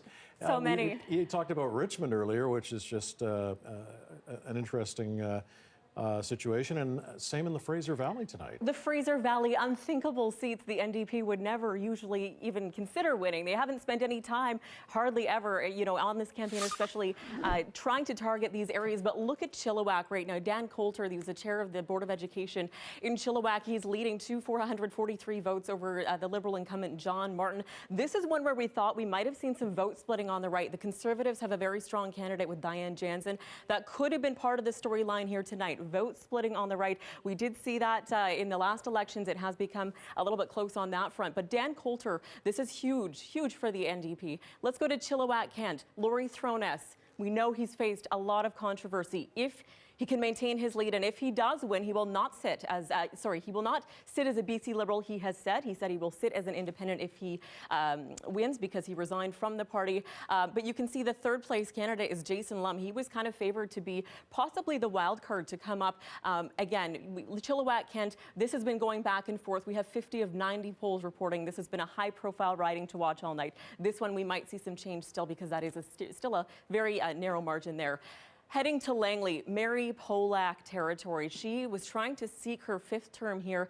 The lead is sizable, 643 votes, almost all of the polls reporting. So if she does not head back to Victoria, this will be a very well-known face that will be missing on the opposition benches. Liberal House Leader Mary Polak replaced, it could be, appears by Andrew Mercier of the NDP. This is territory that has slowly been chipped away at by the NDP over the years as more young families move east towards the Fraser Valley in through Langley. Transit is a huge issue, and I'm wondering if one of the big issues was the NDP's promise to widen Highway 1 through Langley and extend transit to there as well. So this is a key one that the Liberals will likely lose. Langley East, same thing here. Margaret Kuntz, now she was replacing Rich Coleman as the Liberal candidate. You can see the vote margin now 357, 82 of 112 polls reporting here. So this one we might see some faces go back and forth, but still Megan Dykeman, if she can hold on to this for the NDP, this is huge for that party in Langley. These are some territories that have been so solidly red, and if nothing else blue, because that right of center vote is so reliable for the BC Liberals through Langley, through Chilliwack. So this is very surprising, and if the NDP does hang on to that, sizable majority government, this is where it's happening in places we would not traditionally have seen, and that is a huge win for them. And they'll have to keep these places happy going forward. They'll have to find ways to keep these and make sure that this was not an anomaly this time around. Mike, Anita. Tanya, you mentioned those young families moving out into the Fraser Valley. I'm seeing a lot of talk about that on social media, the fact that housing prices are so high in the Vancouver area, families getting pushed out, and a lot of people talking tonight about that being a big factor here with the NDP doing well out there. Yeah. All right, CBC projecting an NDP majority government here in BC tonight. Let's get back to our political panel, our election insiders. There was Stephen Quinn. Thank you, Mike. And Burinder Bowler, I have to ask you about, we just heard it there again from Todd Stone, tremendous number of votes yet to be counted, all of those mail-in ballots out there that won't be counted for another 13 days. Will those votes change the fortunes in any way for the BC Liberals? Well, I think you could look at some ridings where it will be close, and there are some ridings where 20% of the mail-in ballots have not been in. So I think there'll be some people watching closely there. But does it change the overall fortunes? Probably not. But I think some close ridings that you could keep an eye on will be in play. Let's talk about the leader, Andrew Wilkinson, an NDP, very handy right now. If those numbers hold, 55 seats for the NDP, 29 for the Liberals, 3 for the Green Party. If those numbers hold, what's the future of Andrew Wilkinson as party leader? I think that's something that the caucus is going to have to decide, but I think there's no rush to make any decisions tonight. But, the caucus will get together and decide. But, overall, I think what many BC Liberals, you talk to them over the while, there are a couple of things that they were not happy with. Right. You look at the city of Vancouver, not running a single woman. You look at the city of Surrey, second largest city in British Columbia, only one woman running. You combine Surrey and Vancouver, 20 seats, and you only have one woman running. And despite it being a snap election, I think for an established political party like the BC Liberals, I don't think that's acceptable. So, who does that fall on? I think those questions will percolate. But, that is a sizable opposition still in the 30s. And caucus will get together, and if Andrew can hang on to that, then he's fine. The criticisms of Wilkinson throughout the campaign that he was, out of touch, that he was tone deaf on certain issues. Is that a problem that's right through the party right now? I mean, do you need a real rebuilding phase for this party for it to start modernizing itself? Well, certainly if you look at where the Liberals are losing, they're losing in diversity. They're losing in areas where there's young families. So I think that is a problem they need to take on. But remember, Andrew Wilkinson was brought in as leader as a second choice behind Diana Watts on fifth ballot. And he was the safe choice because he was a guy that understood fiscal responsibility. He was a guy who ran on ready to run now. And he was someone that understood rural British Columbia and urban, and he was going to unite people. But a key thing happened around 2019 where his leadership team that worked on him all sort of left. Katie Merrifield went to Alberta. His campaign manager, Spencer Sproul, was no longer around. His chief of staff, Rebecca Scott, his director of communications, all left. So I think after that, you saw people not being spoken out to. There are many BC Liberal supporters, Stephen, that felt they weren't reached out to in this election. All right. Nikki, we need to talk about a few specific campaign promises here because, of course, John Horgan made many of them, $10 daycare among them, restarting getting the Massey Tunnel project underway, transit. He's facing a deficit that is at very minimum $13 billion because of COVID-19. Do you expect that he'll fulfill the promises that he has made over the 4-year term that he's going to get? Yeah, I think the big difference here is that the NDP has been government for 3.5 years, and they've proven that they can lead over a strong economy, balance budgets, and I think they're in a really great position looking at that deficit that all jurisdictions are now currently facing with COVID. And the difference between coming in 2017 and not having seen behind the books for 16 years now is that every government says that. Every incoming government says that. Well, it was quite a while, Stephen. So, the difference now is actually knowing and building out that platform and commitments, what was facing the province, who was really hard hit by the pandemic. We talk about women and why childcare is so important to get people back into the workplace right now. And I think, one of the differences, I think, with the NDP platform and commitments is it was talking about who needed the most in the province. All right. And Sat, this is a big night for the Greens, any way you look at it. And we heard Adam Olsen talking tough about, holding the government to account, and we still have 3 members at this stage. Can you actually do that? I mean, the Greens are nowhere near holding the balance of power or the balance of responsibility, as Mr. Olsen called it. But realistically, how much influence can the Greens have in the legislature? Well, look, there's no doubt that when you go from a minority to a majority government, the ability of the other parties to hold the governing party to account is diminished. I mean, that's obvious. But there are other ways to hold influence over government. I mean, in the end of the day, governments are there to craft policy and to implement policy to improve the lives of their citizens. And so I think one of the things we've seen in the election, and in particular in the debates, is that the Green Party is a very serious and thoughtful party that brings a lot of ideas to the table. I would suggest that in terms of the debates, Sonia demonstrated that she had a better command of policy in many instances than Mr. Horgan. So I think if we promote good ideas, if we promote good policies, we'll be successful in steering the government in the right direction. All right. Thank you all. Mike and Anita, back to you. All right, thanks, Stephen. Okay. Mike, I think you have a riding to look at. Yes, I most certainly do, because intrigue in Nelson Creston tonight. This has been an NDP seat. It was Michelle Mungel's seat, and the NDP leading currently. But look at this, the Green candidate, Nicole Chartwood, currently in second spot in Nelson Creston. Only a lead of 50 there for the NDP candidate. Let's look at another close race, Kootenay West.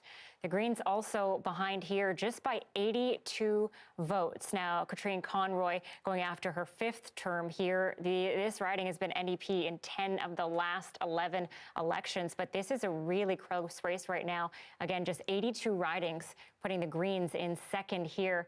Of course, Adam Olsen talked about trying to get that 4th seat. These are 2 ridings where that is very much possible. Keep an eye on them for certain. All right, let's go back to, we'll tiptoe over to NDP headquarters. Very quiet there this evening, but nonetheless, there's got to be a lot of excitement from NDP supporters. Our Belle Puri is there tonight. Belle?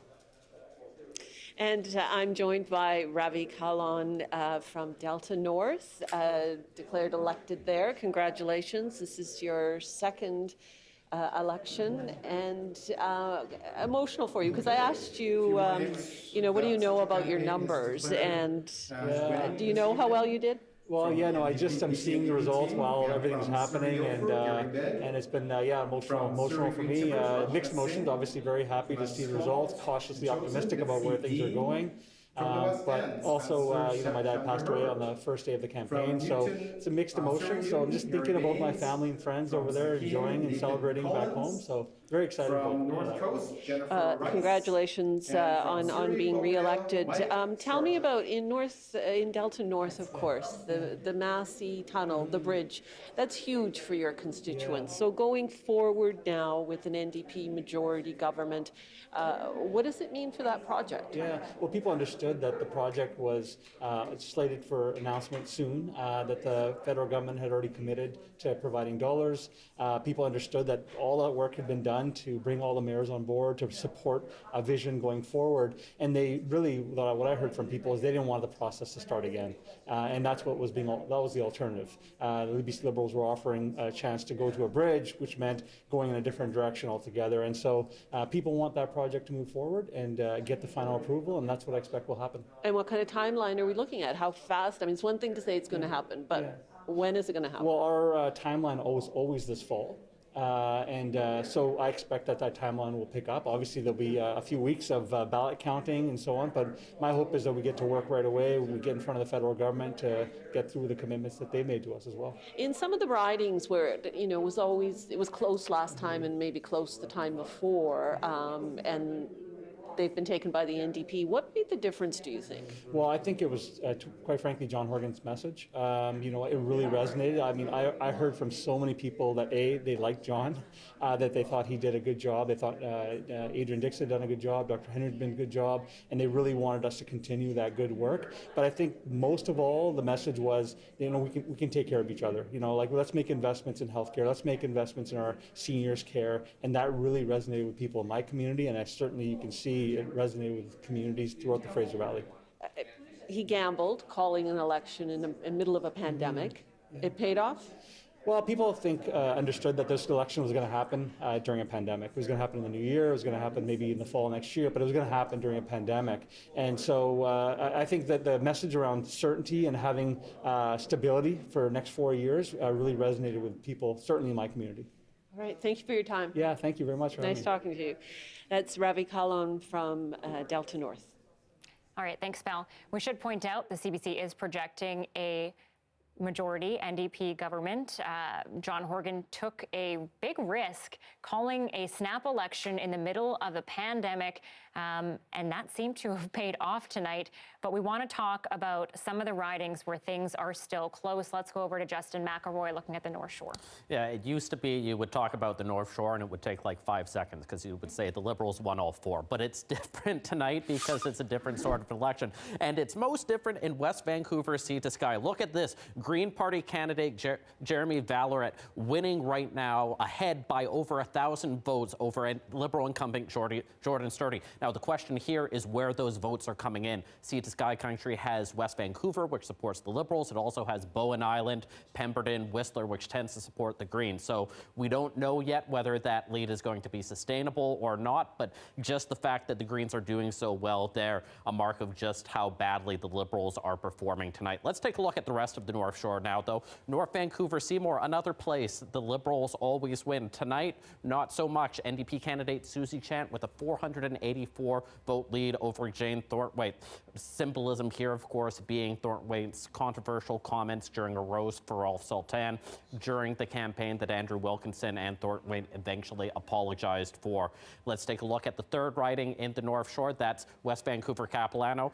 This is usually one of the safest seats in all of British Columbia for the Liberals. And again, it is today. That's a very healthy lead for Karen Kirkpatrick. She is elected, in fact, so we'll be replacing Ralph Sultan there. And another place with a significant lead, NDP, North Vancouver, Lonsdale, Bowen Ma. Started that beachhead for the NDP on the North Shore last time with 1. Now it could be up to 2. But again, the fact that this isn't 4 easy Liberal seats shows you just what a unique election this is. Okay, Justin, thanks very much. And I do want to ask you about the mail-in ballots. You provided some excellent analysis during the campaign. 500,000 almost returned. They won't start counting those for 13 days. And I think it's fair to say that a lot of people may be sitting there tonight going, well what's going on? Will that possibly change things? Yeah, and it was made as a big deal, and it was important to let people know that, hey, maybe this election we would have to wait 2 weeks because of all those ballots that need to be counted 13 days after. But the fact is, there's just so few ridings where the NDP isn't up by at least 500, 600, 700 votes. There are still more votes coming into the system as well, and they're up by so much. 24 over the Liberals. You would need 12 ridings to swing to the Liberals during the course of those mail-in ballots, and the gap is just too big in so many of these ridings. So it was something to be prepared for. It was something we knew might happen, but it doesn't look like this is going to be the climax at the end of the day with these mail-in ballots, more like a light epilogue. All right, thanks, Justin. Let's take a look now at West Vancouver Sea to Sky. This is big. Wow, this is big. So the Greens have picked up that third seat.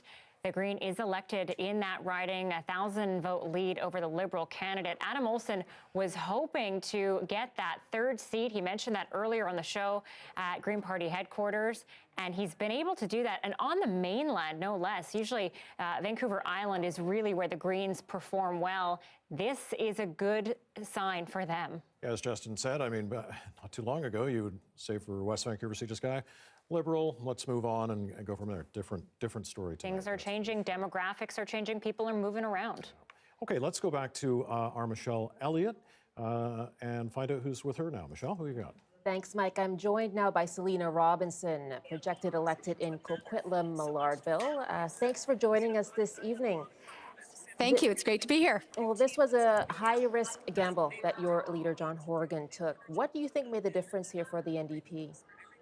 I think what people saw was a government that has done a really good job over the last 3.5 years and have certainly handled a pandemic really well. We let the experts lead the way and we held steady. And I think British Columbians recognize that that's what they need right now. They need a government that holds steady, that uses the experts to deliver for British Columbians, and also that they recognize that they also want to know what's happening over the next 4 years. And so this was exactly what John Horgan had talked about, and it's exactly what we're going to be delivering. You say the NDP government handled the pandemic well and yet still called a snap election. What would a majority government enable the NDP to do that you couldn't do before? I think what's really important here is that we have a plan that we've said to British Columbians. the landscape has changed. When they went to the polls the last time in 2017, none of us imagined that there would be a pandemic.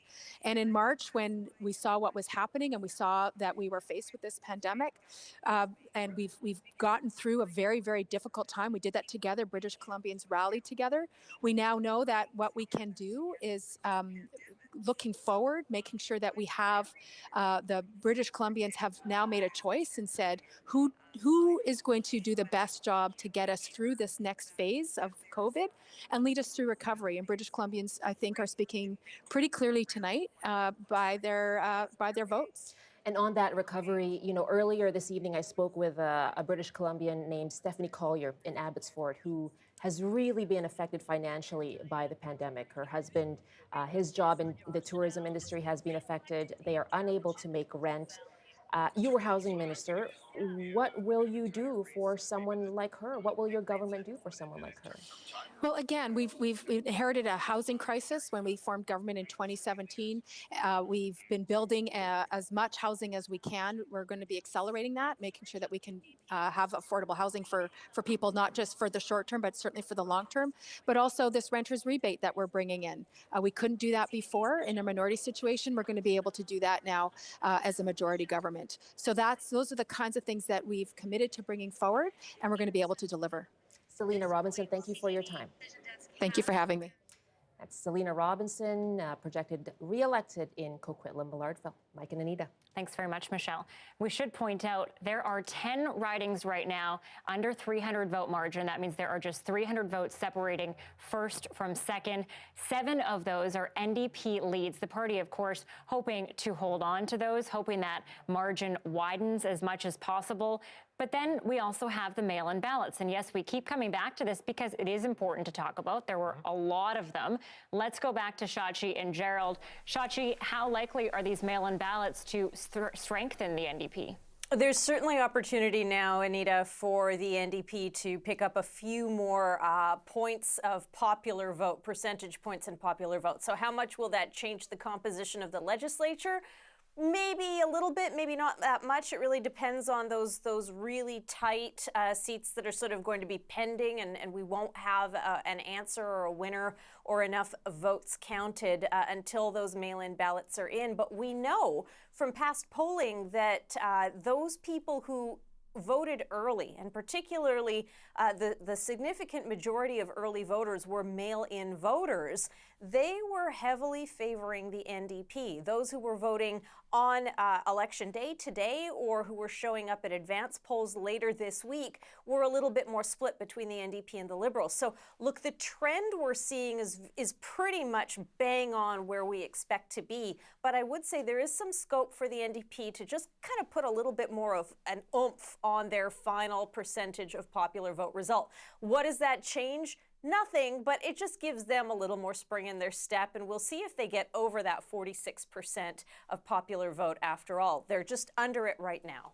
And it magnifies, I think, the challenge for the Liberals going forward. I mean, if the Liberals are at really a point of reckoning as a result of this election, you don't have an easy solution for why the Liberals did so badly this time around, like you would have in past BC elections, where 50% of the vote went to 2 right of center parties and the NDP came up the middle. This time the NDP steamrolled right through the whole landscape of BC politics to do this. They're taking seats that would traditionally belong to the Liberals or traditionally been hallowed ground for the Liberals.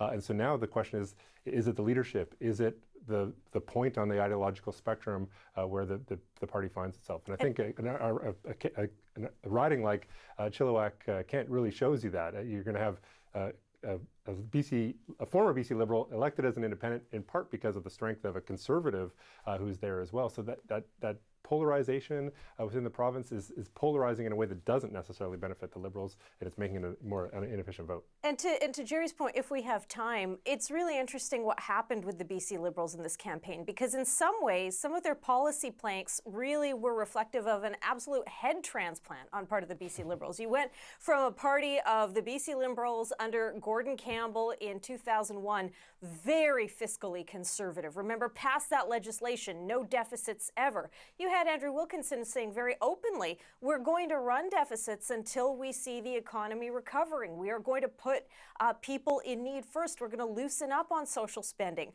We're going to scrap the PST. Key retail, like literally retail politics. This is very much pocketbook politics, which I think under a different leadership, under a different team, if they hadn't been bedeviled by some of those issues that really turned them off with progressive or swing voters, might have captured the attention of the electorate. But I think people just looked at the team, looked at the leadership, and this was a party that 2 years ago had an opportunity to look a little bit more like BC's own demographics, particularly Metro Vancouver's demographics. You had Mike Lee as a candidate. You had Jas Johal as a candidate. They went with Andrew Wilkinson from the west side of Vancouver. It did not end up being a successful or a winning formula for the party. And Anita, I would mention that a head transplant is the best way to get rid of an earworm. So if you're still singing Celine Dion, a head transplant can work out. Sorry, but I'm not sorry. I'm not sorry. Sorry, not sorry. You will be when I start sending you voice notes of me singing Celine Dion. No. I'll feel so loved, Anita. All right, now I want to stick with that theme of issues for the Liberals. Let's look at Chilliwack, Kent right now. Laurie Thronis, the Liberal candidate on the ballot, he is leading by just 11 votes, but he has been essentially kicked out, or he's resigned from the Liberal Party. He, of course, slammed for his anti-LGBTQ views, and then in turn, Andrew Wilkinson criticized heavily for not getting rid of him sooner. Laurie Thronis still in the lead there, but not by a lot. The interesting one here, Jason Lum, he is the independent in third right now, but still capturing a good chunk, 2,200 votes there. It's a very interesting situation there. Of course, Thronis kicked out of the Liberal Party, says he will sit as an independent if he should be successful tonight. Okay, I just want to mention, we've been talking about the mail-in ballots and the advance polls. The mail-in ballots, as we've repeated, won't even start to be counted for 13 days from now, but they are tonight starting to count the advance poll votes, 681,000 of those. Wow. And they are starting to count those, so those are factoring into some of our races here tonight. Okay, I think we're going back over to Tanya Fletcher now with a look at Surrey. That's right. I want to take a swing through Surrey because there have been some swing seats in Surrey.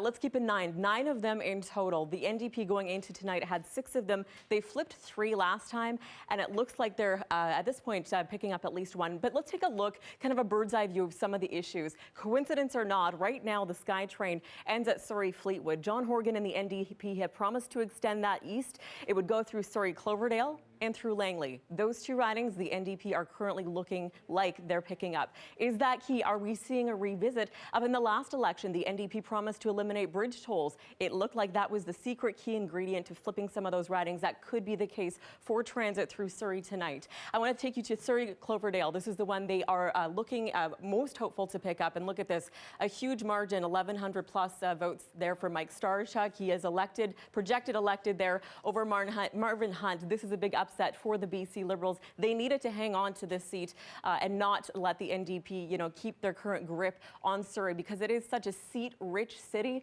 and it does, seem to go either way when we've got the city of Surrey involved. I want to go to one other that's still close. Surrey Panorama. This one has been bouncing back and forth all night. Ginny Sims, she is the former head of the BCTF. She was embroiled in some of her own controversy in the last legislative session. She is leading, though, at this point. This is big news for the NDP. They need to hang on to that.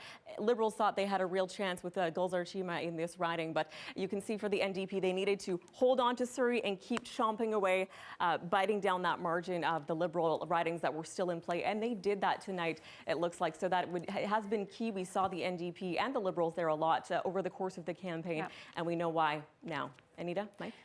All right, Tanya, I like that. A seat-rich city in terms of ridings, 9 ridings in Surrey. Definitely a lot, usually on the line there. We want to head over now to Stephen Quinn and the political panel. All right, thank you very much, Anita. Sat, it's official. We projected the Greens have taken West Vancouver seat to Sky. This is the first time we've seen a Green elected in the Lower Mainland. Just how big is that for your party? Well, it's enormous. I mean, this was a riding that we felt that we had a really good chance of winning before the night began. And it's very significant not only for this election, because we would keep our 3 seats in the legislature. But I think going forward as well, too, it creates a beachhead on the mainland, as it were. And I think when you start to look at some of the surrounding ridings in that area, one of which I reside in myself personally, I think this is an area that is ripe for future successes for our party. So it's a huge victory for us. Our decision desk has, of course, called it, but there are still a number of mail-in ballots out there, and we know the variance in that riding, when the sort of demographic variance in that riding. Do you worry that maybe what we've called isn't going to hold on? Well, there's always a chance, right?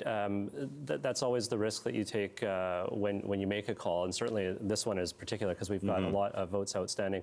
My understanding is, according to Elections BC, is that there's only about 700 outstanding mail-in ballots for that riding, which is a lot lower than we've seen in some of the ridings. Right. So I think what it means is that we've got a greater margin for victory, and our friends' margin for overtaking us is slim as a result of that. So we're feeling very optimistic there. All right. And Barinder, staying with the North Shore, the Liberals have taken just 1 seat in Capilano. Traditionally, the North Shore is fairly safe Liberal territory. What's happened there? I think in 2017, from the BC Liberals, we were very worried about the Green vote there. And I think you've seen that exceeding West Vancouver, Capilano, and the North Shore. And I think that's increasingly coming up there. Many people who are focused on the environment, BC Liberal supporters. I think there's a myth out there that BC Greens steal from the NDP. We are going to have to stop you there because we have Andrew Wilkinson, who's heading to the podium at the Wall Centre in Vancouver. He's about to speak. Liberal leader Andrew Wilkinson. Thank you for coming. And I want to start by thanking all of the people of British Columbia for taking a part in this critically important democratic process. It's what we do in Canada, and it's what we do in British Columbia, and it's the right way to do it. This has been a campaign like no other in the midst of a global pandemic. We had to learn new ways of campaigning and new ways of reaching out to the voters of British Columbia. We had to find ways to keep everyone safe, and all of the parties and parties around the world are learning ways to campaign which do not involve crowds, involve a lot more virtual electronic contact with the people of British Columbia. To all our dedicated and passionate volunteers, I want to say a deep thank you. They've done an exemplary job of getting the story out to the voters of British Columbia who have made their decision. On a moment's notice, with a snap election, volunteers turned out, and that's a critical part of our democracy. And we, of course, have to encourage people to continue to do so, even with all of the COVID epidemic obligations, to put safety first. Our volunteers helped us to present a bold idea of where British Columbia might go, a positive vision for this province. And for all their hard work and determination, I want to thank all those volunteers. For the people who put the names forward for all parties as candidates, we have to thank them, because it is critically important for our democracy that people are prepared to engage fully in the democratic process, including standing as candidates. To all of the British Columbians who voted, thank you. It's critical to who we are as a society that people get out and vote, and they have done so, whether it was in an advance poll, whether from a telephone from a long-term care facility, whether by post, or whether in the full election day today. The function of our democracy depends upon full voter engagement, and that is what British Columbians did. We should all be proud of each other for standing by that core function of our democracy. As the results stand tonight, the NDP are clearly ahead, and it appears they will have the opportunity to form government. But with almost 500,000 mail-in ballots still to be counted, we don't know what the final seat count will be. And we owe it to every voter, no matter how they expressed their intention, to await the final results. Elections BC has done an exceptional job of keeping us safe and keeping our democracy intact, and we need to all thank them for the good work. We have to wait for these results because everyone's voice needs to be heard. This has been an unprecedented election in terms of the level of mail-in ballots, and all of those voters have the right to have their vote counted and taken into account. There are a lot of hardworking people at Elections BC, and there will be many, many volunteers putting in many hours over the next 3 weeks to make sure that every vote is in fact tabulated, counted, and heard. So on top of all my thanks to our campaign volunteers and the voters, I want to thank everyone who's working to deliver that final result. There will be hundreds upon hundreds of people doing long hours, doing fairly repetitive work to make sure our democracy is safe and that every vote is counted. I'm proud to have presented a bold plan on behalf of the BC Liberal Party to move our party into the future, to offer it to voters of British Columbia, and we will see what the final count says. Many people in this province support our vision across BC, and I want to thank them for their support of our party and for their commitment to the democratic process and to the ideas that we put forward in this election. We'll have more to say going forward, but for now, we all have a responsibility to be patient, to respect the democratic process, and to wait the final results. Thank you. Liberal leader Andrew Wilkinson just speaking there about the 29 seats as it stands for the Liberal government, not officially resigning tonight as leader of the BC Liberal Party, but no doubt this will be the conversation going forward. Wilkinson saying, though, he wants to see the results of all those mail-in ballots before he says anything else. Yeah, preaching patience tonight, particularly over those mail-in ballots. And normally in these situations, at this point of the night, we would hear the leader of that party concede defeat, perhaps offer congratulations. None of that tonight. He won in his seat of Vancouver Quilchena, but he says we will see what the final count says. So he still thinks there may be a story to tell. Which, if we look at that story, I mean, he's talking about one story and people within the party might be talking about another. Let's go over to Justin McElroy now. Justin, I want to talk about some of those candidates within the party that could be vying for leadership. Yeah, Andrew Wilkinson, 29 seats right now for the BC Liberals. That's their worst result in 29 years since the 1991 election. You have to think it's going to be extremely hard for Andrew Wilkinson to stay in Liberal leadership power. And some of the people that could replace him, well, they're people who ran for the leadership against him 3 years ago. One of them is Michael Lee. He is ahead in Vancouver Langara right now. Certainly, he was asked earlier tonight by our Dan Burt whether he would run, was mum on that. So we'll see what he says in the days ahead if Wilkinson stays on or if he announces that he's going to wait for the final count. We'll have to see. Another person that's being talked about as a potential leader who ran again 3 years ago was Todd Stone. He is being re-elected, we project, in Kamloops South Thompson. Certainly 3 years ago, Stone talked about being the only candidate from the interior. We'll have to see what his future plans are. But look, that was a fairly commanding lead for him in Kamloops South Thompson. Have to think he'll be talking about that performance if he chooses to wade into those potential leadership waters again. But one person that might have more difficulty is Jas Johal. He's been a high-profile critic for the Liberal Party the last 3 years. His name has been bandied about as a potential successor to Wilkinson if the party did poorly tonight. But at this point, Johal is down by 628 votes to the NDP candidate Aman Singh. It'll be tougher for Johal to have a race for the leadership if he's not even in the legislature. But again, getting a little bit ahead of ourselves right now because Wilkinson hasn't said what he's going to do. But again, he says we could still see what happens.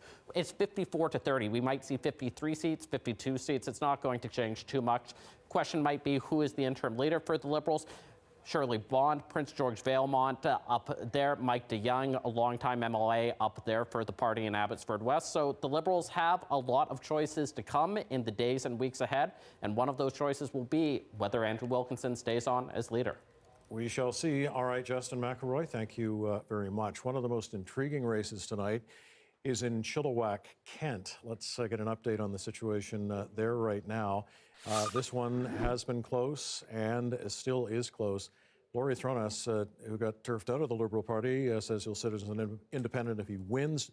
The lead is just 13 in that riding right now. So if that sort of trend continues throughout the night, that may well be one of these ridings that we'll have to wait and see what the mail-in ballots suggest. Absolutely. It's looking like that for sure. And someone just asked us actually on Twitter to explain that 2-week gap before the mail-in ballots are counted.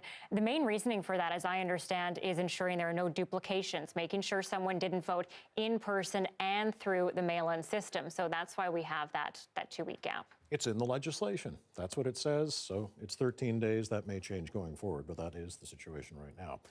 Okay, let's get some thoughts on the Liberals going forward from our election analysts. Shachi Kurl and Gerald Byer. What's your take, first of all, Gerald, on what Mr. Wilkinson had to say tonight? Well, so the election isn't over as far as he's concerned. I think that's exactly what we heard. That not saying I offered my congratulations to my opponent, and making that concession. So of course we're jumping ahead to say question his leadership, but there's a reason for this. I think about 14 or 15 ridings still with a less than 1,000 vote gap, and a lot of those are the ones that the Liberals or the NDP, are leading in. So if you have 10 or more of those leads, we might not see a big change. Certainly, as Shachi has said, that there's a real likelihood that the vote leans NDP in some of those advanced and mail-in ballots. But he's biding his time in part because there's not a real definitive answer there until that 500,000 comes in, and we're still not even we're just a little bit over that now in terms of the numbers we're looking at on the board. So there's still a lot of votes in there. If there is any kind of trend in them, they could be different for sure.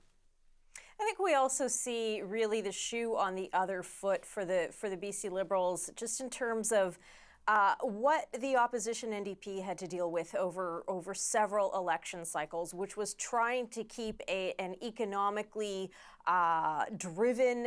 Okay, apparently I'm being told to wrap it up, so we'll talk about this later. I agree with everything Jerry said. He's very smart, and some. Oh, look, I agree with that. I was just about to cut you off, Shachi. You did it for me. Sonia Furstenau, Green Party leader, up at the podium now. A good night for the Greens. Let's hear what she has to say.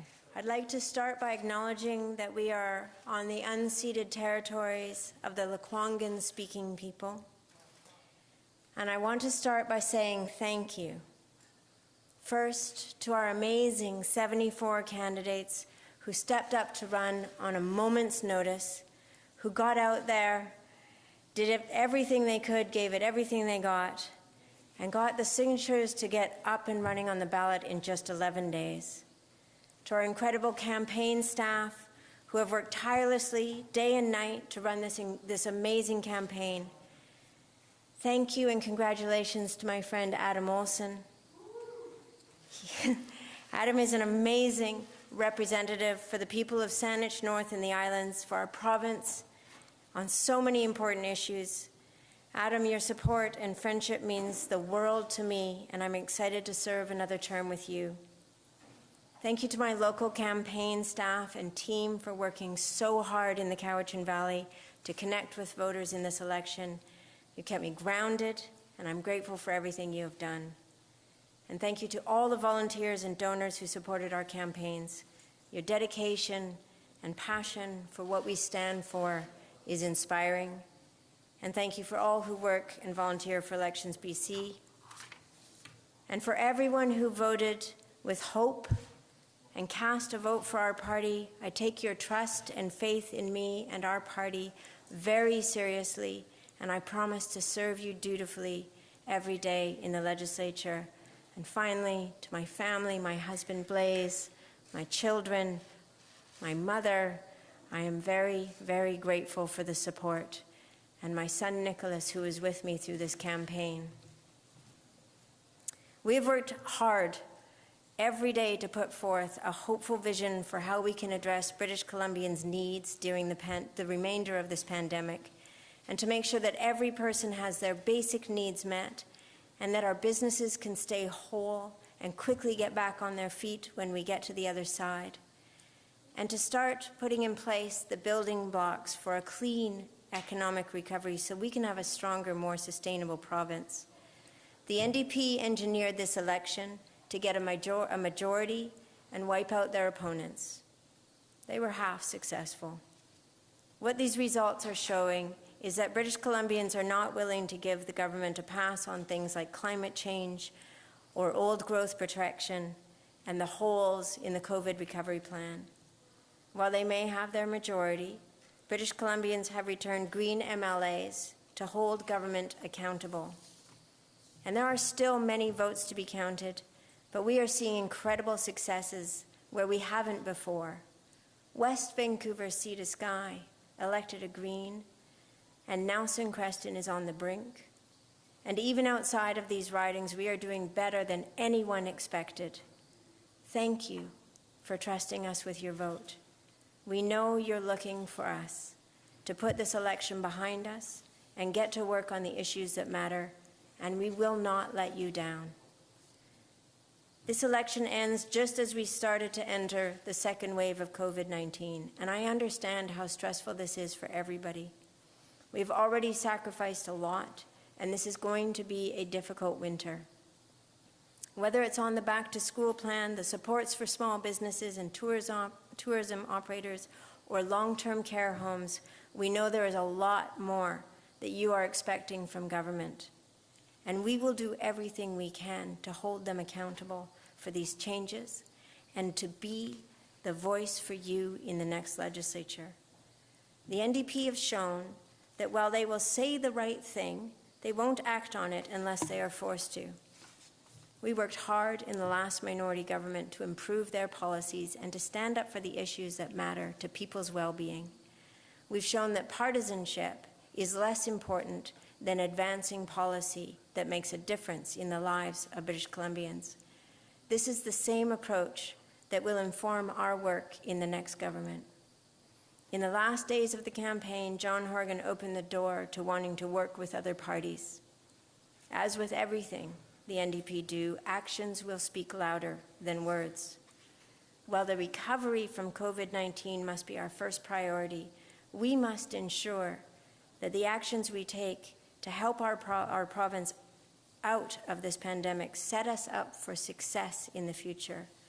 We need to ensure that investments we make today address the health and economic impacts of COVID, allow us to build a stronger, more sustainable, and more resilient economy.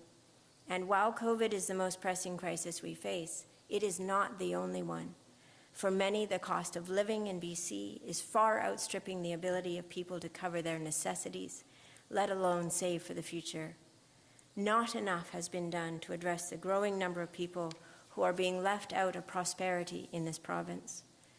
Some fear that the massive disruption caused by COVID will pale in significance compared with the disruption caused by the changing climate. Our communities face growing threats, and our government is not moving fast enough to adapt and reduce our emissions. In all of this is an opportunity. By making deliberate, strategic choices in how we navigate COVID-19, we can seize new opportunities from these challenges. We can build an economy that is more inclusive, that has secure jobs for British Columbians across the province. We can establish BC as a world-leading low-carbon economy, exporting the ideas and the technology that the world needs to solve the climate crisis. I promise we will work every day to advance this agenda and hold the NDP accountable for the promises that they have made. Thank you.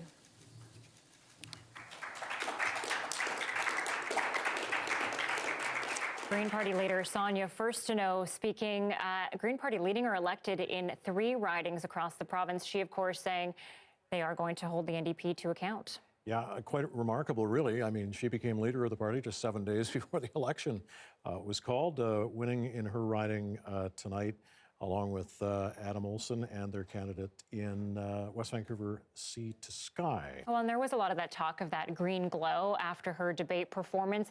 A lot of people who had never really considered the Greens then suddenly talking about, wow, this could be a viable option. Whether that translated into votes or not, we're uncertain. Although that 3rd seat they picked up, we should mention again, it's not on the island, it's on the mainland. That's right, and West Vancouver Sea to Sky, which is a big inroad for them. All right, we are waiting for who would be the man of the hour, I suppose, John Horgan, to address his people at party headquarters. But before we do that, let's head back to Stephen Quinn with our panel tonight. Stephen? Thank you, Mike. And of course, we will bring you John Horgan as soon as he begins speaking. Sat Harwood, you just heard Sonia Furstenau give, again, a very heartfelt speech, a speech that was much longer than Andrew Wilkinson's non-concession speech. What direction do you think she can take the party now, given the limitations, again, of being 3 members in the legislature with not really much support from anywhere? Well, of course, we're still going to have the same challenges with an NDP majority government. But I think what Sonia has shown over the past weeks is that she is a very smart, very articulate politician. She understands the issues very well. And I think that she will be able to push the NDP through through her policy and through her compassion to improve on what they do as a government. I think in the long term, she'll be a really strong force for the province. Barinder, we saw Andrew Wilkinson there basically saying, well, this was about COVID. This was about a new way of having a campaign during COVID, blaming the NDP for a snap election that the Liberals had been warning us was coming for almost months before that, and saying that it's not over, that he wants to wait until all of those mail-in ballots are counted, I guess, before we hear a concession speech out of him. What did you make of how he handled that tonight? Well, I think these speeches are always tough, Stephen, and nobody wants to give the speech when you're behind or have not won government. I think, as we heard from Gerald Byers also, there are 10 to 15 seats that are out there that are pretty close. So I think he's indicating that we need to allow and respect British Columbians who have voted and get that out and ensure that people understand that their vote mattered. But I think, we can talk about politics all night, speeches or not, but I think the viewers are just probably exhaling, glad this election is over, and we can get on with recovery, right? The businesses and the supports that are needed for people can get on with that. Well, thank you. And John Horgan is now approaching the podium at the Pinnacle Hotel in Vancouver. NDP leader John Horgan making his way out. We'll hear from him right now.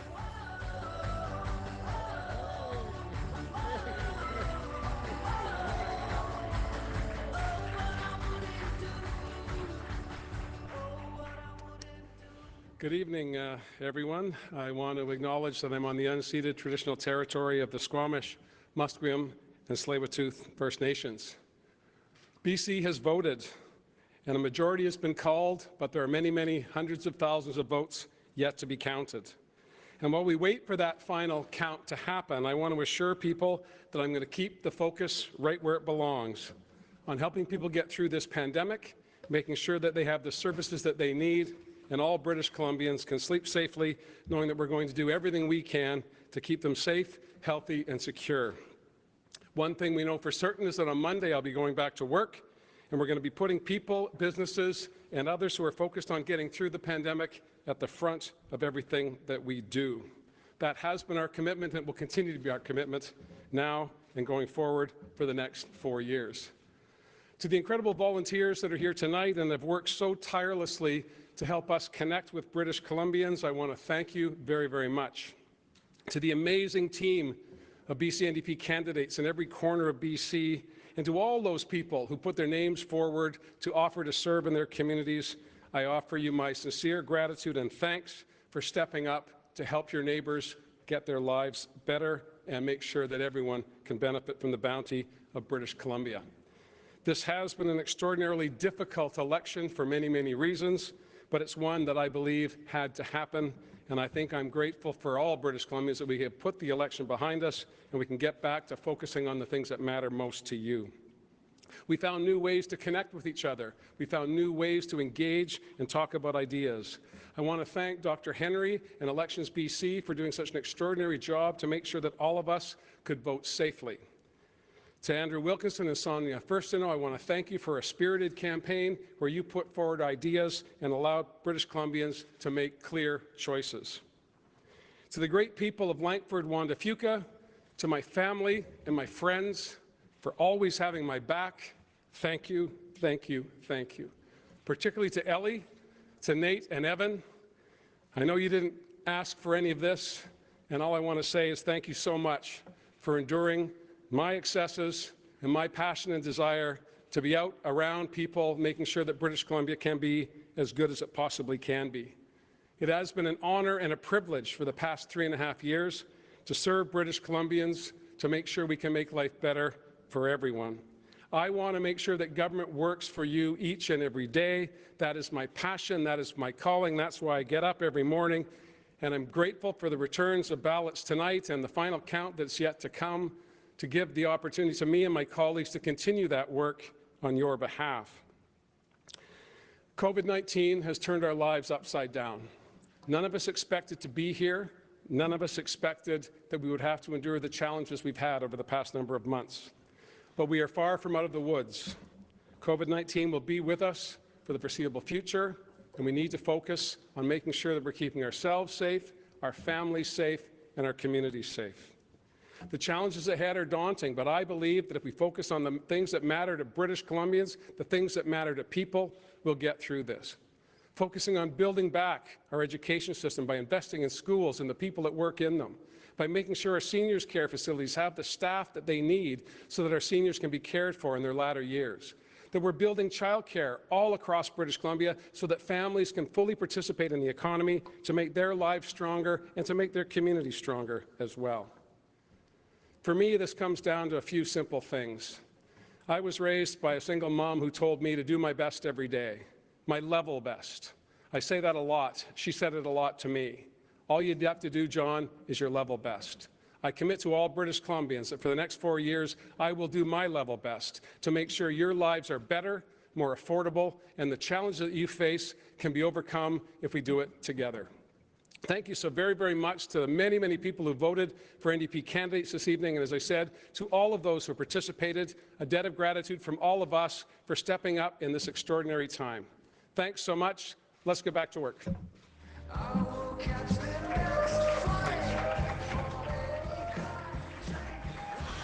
Well, there you have it.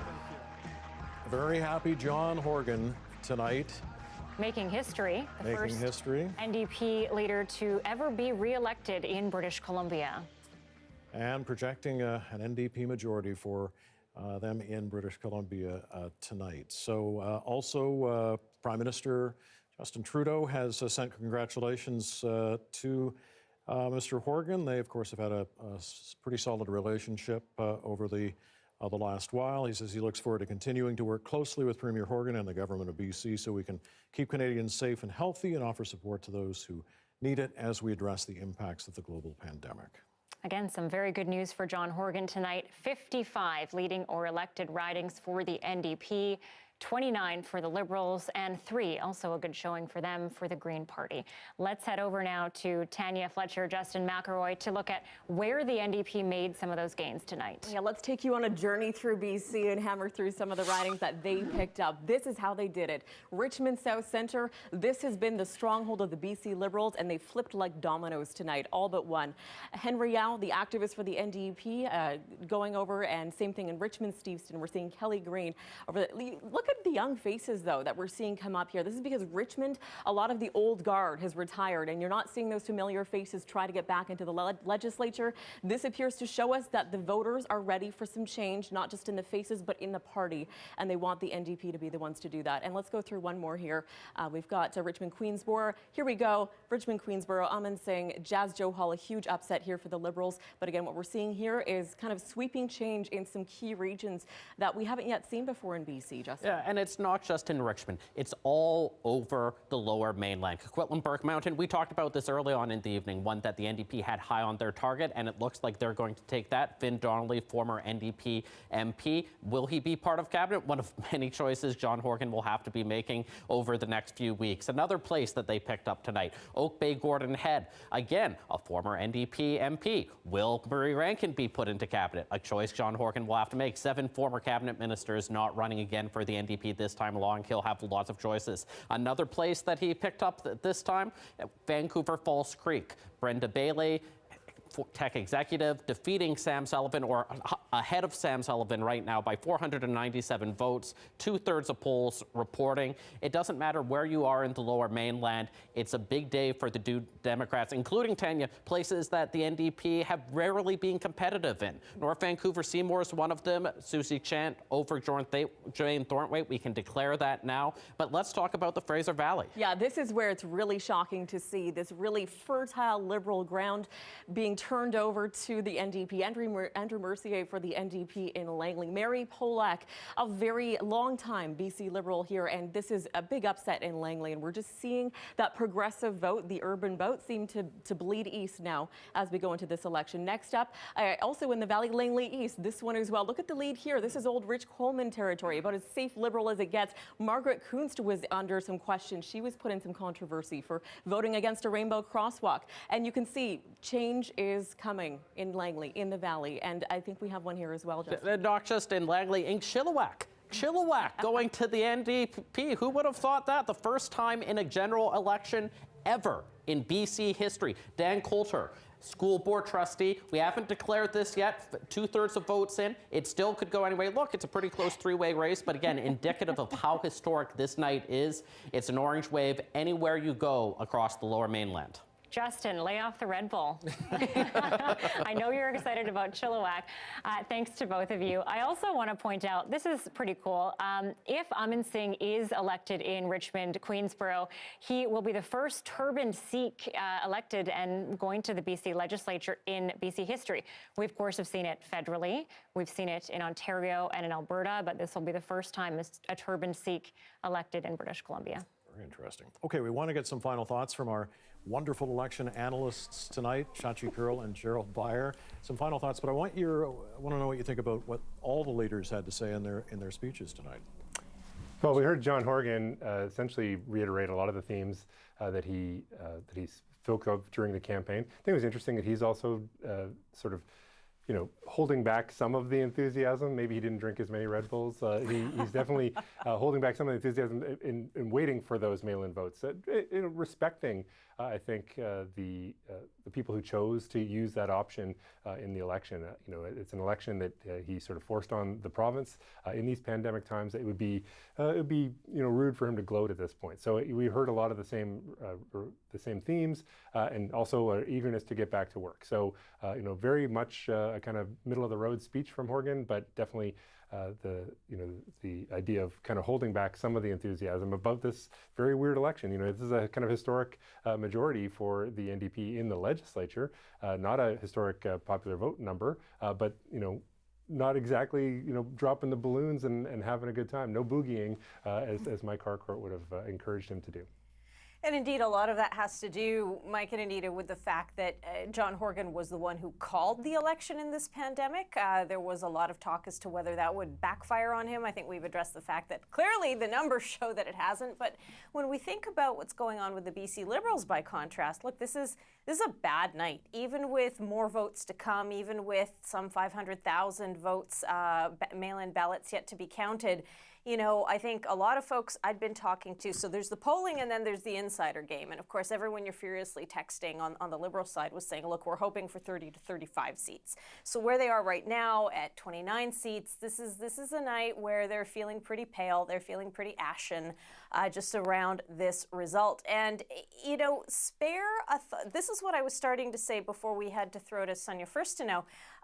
Spare a thought for the BC Liberals in the way they are now having to deal with two factions of a party, in the same way that the NDP, as I was saying earlier, had to deal with their own issues earlier on. So you always had a green faction of the New Democrats, and you had a more economically driven, natural resource driven faction of the party. And there had been many civil wars in the party internally over which stream the New Democrats should take. Should they be the party of environmental stewardship? Should they be a party of economic growth?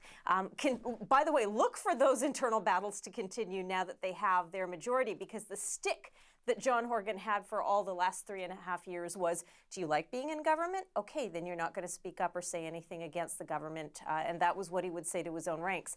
The BC Liberals need to now figure out who they want to be. Do they want to be a more progressive, more urban, more big and small d diverse party? Or do they want to be the party of the BC interior and the heartland, which is what they have been traditionally for so many decades? And you saw Andrew Wilkinson's reluctance around speaking out against the Laurie Thronesses of the world and others, and some of those just viewpoints that just don't feel very 2020 anymore. But guess what? They still resonate. Look at what's happened with Laurie Thrones and Chilliwack, tonight. Very strong showing. So it just says that those viewpoints are still very strong within the party. And now the BC Liberals really have to take stock and figure out who are they going to be going forward? How do they keep two coalitions or two factions together? Shachi Kurl, president of Angus Reid Institute, and Gerald Beyer, UBC political scientist. We want to thank you both for all your time tonight and your great analysis. We won't thank you for some of the other things, including earworm. But we had all kinds of other pop culture. I could sing you all the Celine songs tonight, Anita, but I won't because I like you. Don't do it. Okay. Thanks to you both. Now, we do want to take a look at a little bit of a sidebar story here. We like to bring this up at the end of the night and look at how many women have been elected. Okay, BC traditionally has the highest number of women elected out of any province in the country right now. NDP has elected 20 tonight. 6 are leading. That's a total of 7 more than the last election. The BC Liberals down 7 and the Greens are flat. That means we have 27 women elected. No change, but still a good showing. We will take it. Again, no more women over the last election going to the BC legislature, but still BC does have the highest number in Victoria. Yeah, in fact, 53% of the NDP candidates running in this election are women. There you go. One of them is with our Michelle Elliott, running successfully tonight, Michelle. That's right. Former Mayor of Tofino, Josie Osborne, now projected elected at Mid-Island Pacific Rim. Thanks so much for joining us. Tell us how you're feeling right now. Are you ready to make the jump from municipal politics to provincial politics?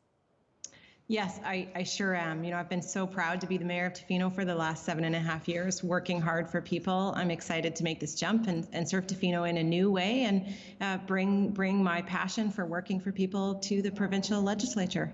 What has the night been like for you? It has been a big night for the NDP. What's your reaction to these results? Well, it's astounding, and I'm just so proud of the work that my team did, that my volunteers did, the campaign that we ran, but the campaign that John Horgan ran in the BC NDP altogether. It's so clear British Columbia has spoken about what's important to us, and that is building a recovery that works for everybody and leaves nobody behind. I think we're off to a good start, and I'm really looking forward to working hard for the next 4 years. Of course, the overarching issue in this election has been the pandemic and the recovery. Your community, Tofino, is a tourist destination, of course, and one that has been hit hard, like so many tourist destinations, hit hard by the pandemic. What will an NDP majority government do to ensure those communities do recover and do bounce back? You're absolutely right. And it was devastating to see the impacts of the pandemic in Tofino and hundreds of people being laid off, employers really heartbroken to do that. And the early months in the tourism season were very, very difficult to watch. So it's vitally important that we support businesses and help them survive the winter and recover. It's probably going to be a few years before tourism returns to the levels that it did, so long as international borders remain closed and physical distancing measures are in place. So we need to do everything we can, working with all levels of government to support these businesses. Josie Osborne, I will leave it there. Thank you very much. Thank you. Josie Osborne heading into provincial politics. Mike and Anita. All right, very good. Thanks very much, Michelle Elliott, tonight. We're heading over now to NDP headquarters. Belle Puri standing by with a guest. 10 or 10:30. Anita, I have Marie Delamattia with me again. She is the lead political advisor to John Horgan during this campaign. When we talked earlier, it was, we didn't know what was going to happen. Now it's a majority government for the NDP. We just heard John Horgan speak, but you'd expect him to be so happy and over the top. When you compare it to how electric moments like this are in the past. Talk about tonight. Yeah, I mean, I think John was cautiously optimistic. He's going to be back at work on Monday in his job as Premier, looking out for people's health and safety. And but tonight we're happy that it looks like it's an NDP government and that we've elected candidates in places that the NDP's never elected people before. I was excited to hear just as I came on that Susie Chant in North Vancouver was called by your network as being elected. She defeated Jane Thornthwaite in a riding that the Liberals have held for a long time. So it was a place that the tour went during the campaign, and so we're excited to see her new face in the legislature and hopefully a lot of other new faces as well. But the numbers as they are now and how it looks, still John Horgan talked about, as you say, the final count is still yet to come. Those mail-in ballots, how significant of a role will they play given the numbers we have right now? Yeah, I mean, as John said in his speech, hundreds of thousands of ballots were mailed in. They won't be counted until 13 or 14 days, I think the chief electoral officer said, until they've all been validated and then they're counted, and then we'll have the final count and there are some seats that are still within a few hundred votes, and so those obviously will be decided when all those votes are counted. You mentioned the North Shore for one, but where do you see some of the key victories tonight that gave the NDP this Langley and Chilliwack. I mean, these are places where New Democrats have been elected for a while. We had a Chilliwack seat in a by-election many years ago, but it's an area where we went several times on the tour, where we were hopeful that we could pick up seats, but we weren't certain. And of course, you campaign where you think you have a chance. And we were excited about the candidates, Megan Dykeman and Langley East. I mean, that was a long shot. Langley, we were hoping for. Langley East, a bit more of a surprise. So I'm really hopeful that she ends up in the legislature. That'll be really exciting. Well, I'm sure there is going to be some celebrating going on tonight, despite the fact that there are still some final numbers to come in. Thanks for your time. Thank you. That's Marie Delamattia, the lead political advisor for John Horgan during this campaign. Back to you, Anita and Mike. All right, Balpuri, thanks very much. Live at a very, very quiet NDP headquarters tonight. Time now for some final thoughts from our political panel. They are with Stephen Quinn. Stephen? Thank you, Mike. Nikki Hill, Brenda Burler, and Sat Harwood, thank you all, first of all, for being with us. And winners and losers in politics, but nobody sounded much like a winner tonight. Nobody sounded much like a loser tonight. Nikki, what did you make of this as a campaign and as a very strange election night? It's definitely a different election night than I've ever experienced in my 25 years working in politics. And part of that is, I think, not being able to be together tonight to celebrate, to be excited about what's ahead for the province. I think, that's a challenge, obviously, of the pandemic, but I think people are also we are in a crisis. Mm-hmm. And I think part of the reason we went to this election was to ensure we had some stability. So it's difficult to have the sort of celebration that one might want to have when we understand what the province is facing right now. And I think people are ready to get back to Victoria and get to work. And no victory speech, Burinder, no concession speech from Andrew Wilkinson. And so I guess we all wait out until we see all of those ballots counted before anybody claims victory or a loss.